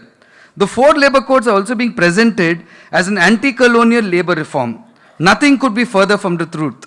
The struggles and sacrifices of countless weapons of workers have snatched workers' rights from the hands of the British, and those very rights and laws are consigned to the history books. This argument that decolonization is a ruse to cover up the essential orientation of the state's role in mediating class relations in the country. This is made very clear in the Shram Shakti Niti. It is shocking. That document says that work is Raj Dharma, sacred duty. So workers now don't have to worry about their wages. You just work. You be very grateful that some employer is giving you a job. He is your Annadata. You bow to him. And whatever that Annadata gives you, you accept that. That is caste in this country, and that is now labor policy in this country. So when we are saying that we are opposing the labor codes, we are also saying that this entire Niti, the so-called Shram Niti, that has to be consigned to the dustbin as well. This fascist assault on the working class comes at a time when the working class world over is confronted with old and new challenges. The intensifying crisis of capitalism is causing global economic turmoil, greater inequality, and harsher worker exploitation. This domestic unrest is directly linked to the increasing international conflicts, imperialist wars, and foreign interventions. Ordinary people bear the brunt through poverty, joblessness, job displacement, state repression, and the loss of hard work rights. As we battle on, class unity is our guiding light.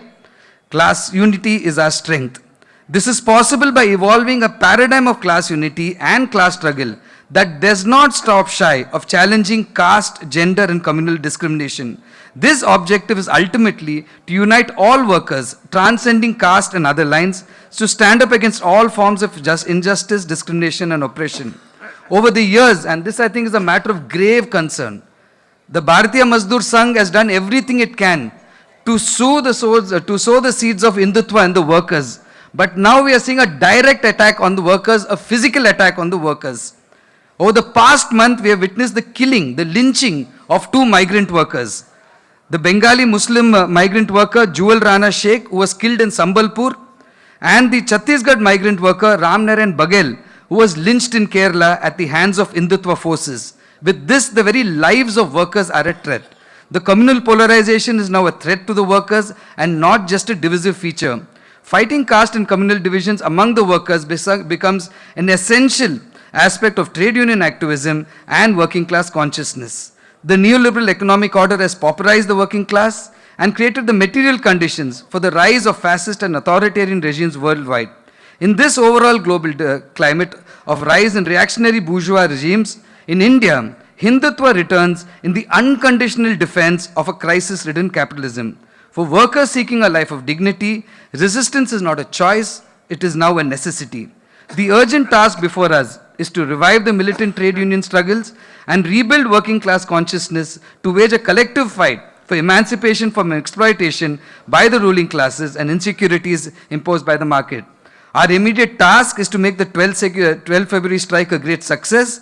Let us all build militant struggles of the working class against this concerted effort of the Modi government. On behalf of the AICCTU, once again, I wish the 18th All India Conference of CITU a grand success. Jai Bhim, Lal Salam, and in the words of Hazrat Mohani, made eternal by Bhagat Singh, Inqilab Zindabad. Thank you, Comrade Clifton. Comrade, just.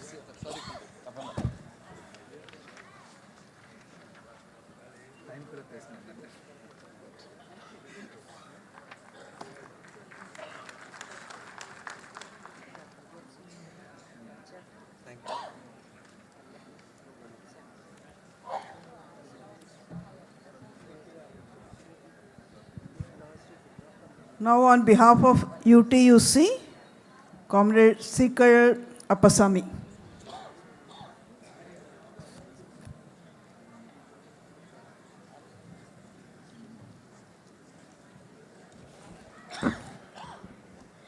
Comrades,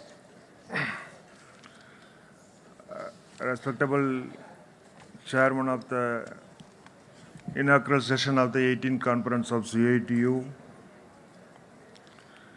and all our leaders of the CITU who are occupied in the dais,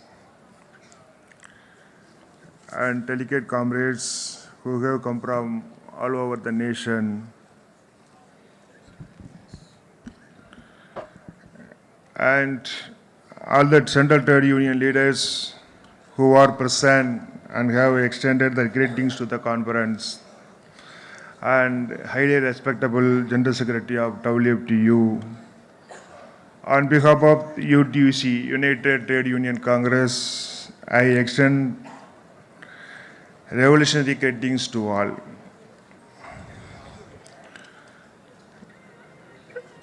In the current political scenario, the functioning of the parliament is based on the religious fundamentalism and reactionary principles.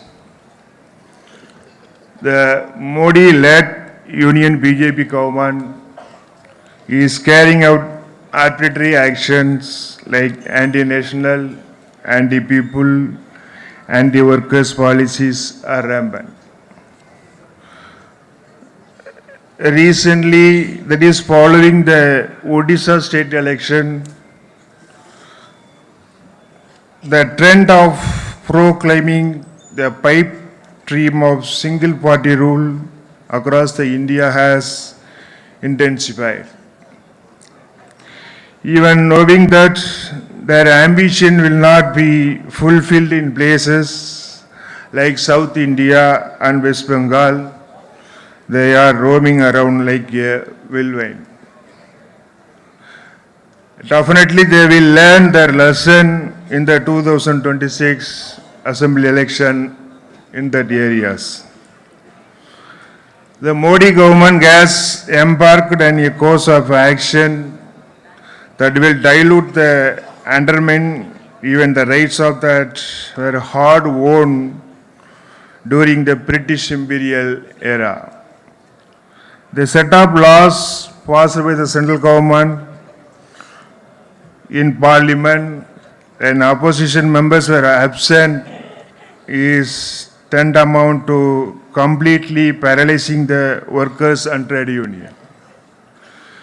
The struggle for trade union registration rights, the rights of strike, collective bargaining rights, and minimum wages have all become questionable. It cannot be said that is an incomprehensible mystery as to why and for whom the Indian Parliament operates. It functions entirely as a parliament for private capitalists and a hostile parliament towards states not ruled by the BJP. Even as there is a demand to increase the Mahatma Gandhi employment scheme from 100 to 200 days, the government is issuing the notification removing the Mahatma Gandhi's name. Moreover, in orders that the central government reduce the 100% salary, it was providing to 60%, and that the state government should provide the remaining 40%. The passage of the Shanti bill in Parliament, which increases the dominance of the private sector in the nuclear energy field, is an act that could jeopardize India's sovereignty, security, and democracy. While Western countries like Russia and Japan are moving away from the nuclear energy, if developing India privatizing the nuclear energy, it will be tantamount to bringing about our own destruction. On one hand, the Electricity Amendment Bill forces privatization and distribution companies. There is a risk that the power sector will be destroyed like telephones. In this way, the action being taken by the Union Modi government, such as electoral reforms and seat reforms, which affect the people and the workers from various angles. As trade unions, we have a great responsibility to protect the industry and the workers by preventing such action. On that basis, all the trade union will, as usual, stand united to ensure the implementation of the resolution passed all 5 days conference here, with UTC playing a pivotal role in all of it. We will strengthen our unity of the Central Trade Union on February 12th All India strike. We extend our best wishes for the success of the conference and for the fulfillment of the demands. May workers' unity prevail and may trade union unity continue. Thank you all. Thank you, Comrade Appaswamy. Just a minute.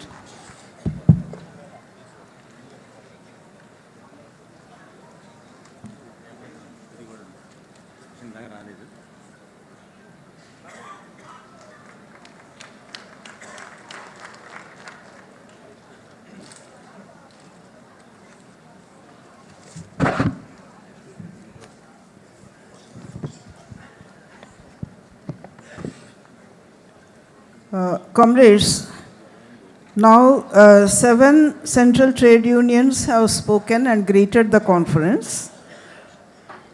The representative of HMS was not able to attend, and General Secretary of LPF, he was not able to attend, Comrade Shanmugam, but he sent a message. I will just be reading it out.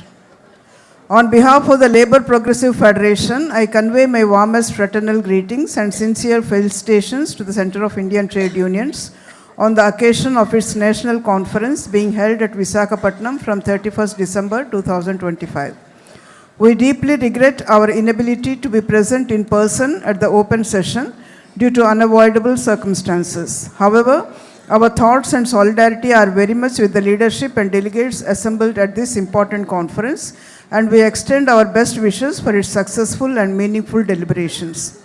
At a time when the trade union movement in our country is facing multiple challenges, erosion of our labor rights, labor codes, increasing informalization of work, privatization, and constraints on collective bargaining, it is imperative that trade unions strengthen unity and collective action to defend the interests of the working people.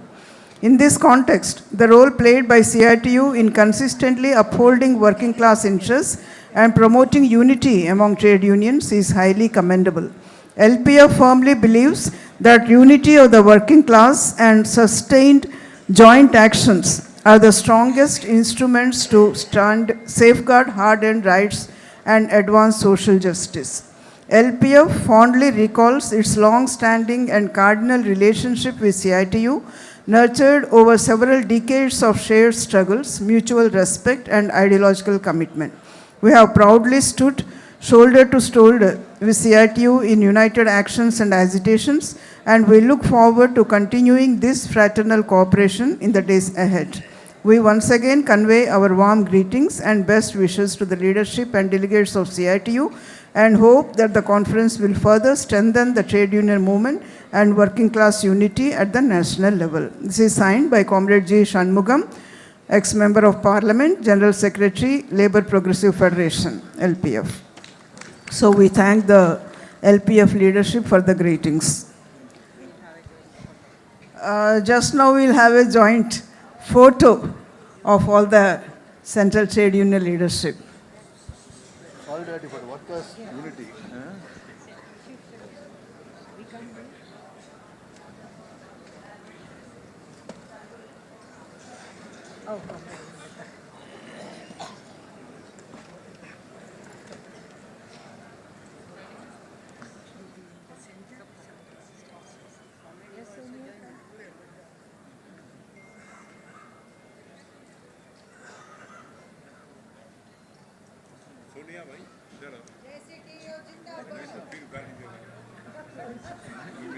मजदूर एकता जिंदाबाद, इंकलाब जिंदाबाद, दुनिया के मजदूर, मजदूर एकता जिंदाबाद, मजदूर किसान एकता जिंदाबाद, मेहनत कशों की एकता जिंदाबाद,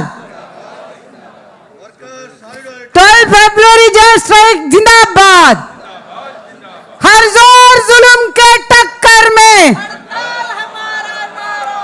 हर जोर जुल्म के टक्कर में,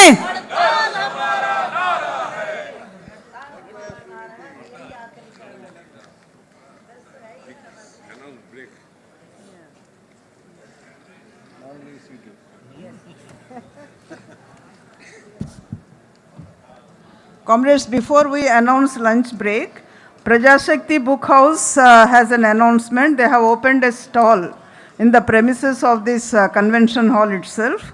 And on the occasion of the 18th National Conference, they are giving 50% discount on Prajashakti books and 20% discount on other publications. So all the delegates are requested to visit the stall and buy the books. And then, comrades, please sit. Lunch break is not yet announced, and there is an announcement from the reception committee.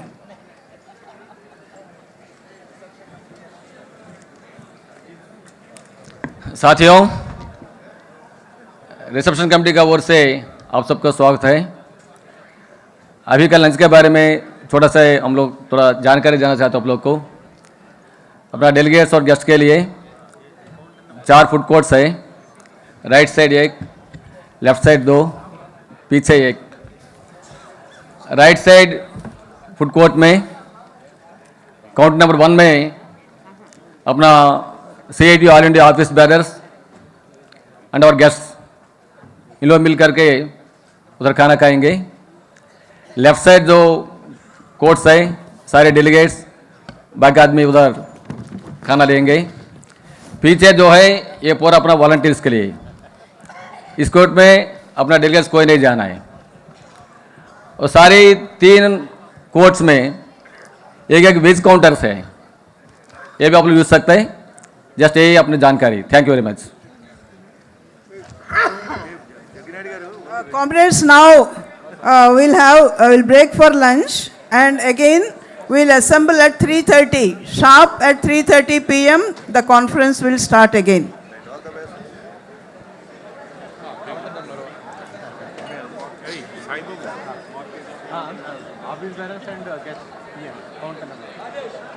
Thank you, sir. Thank you, comrade.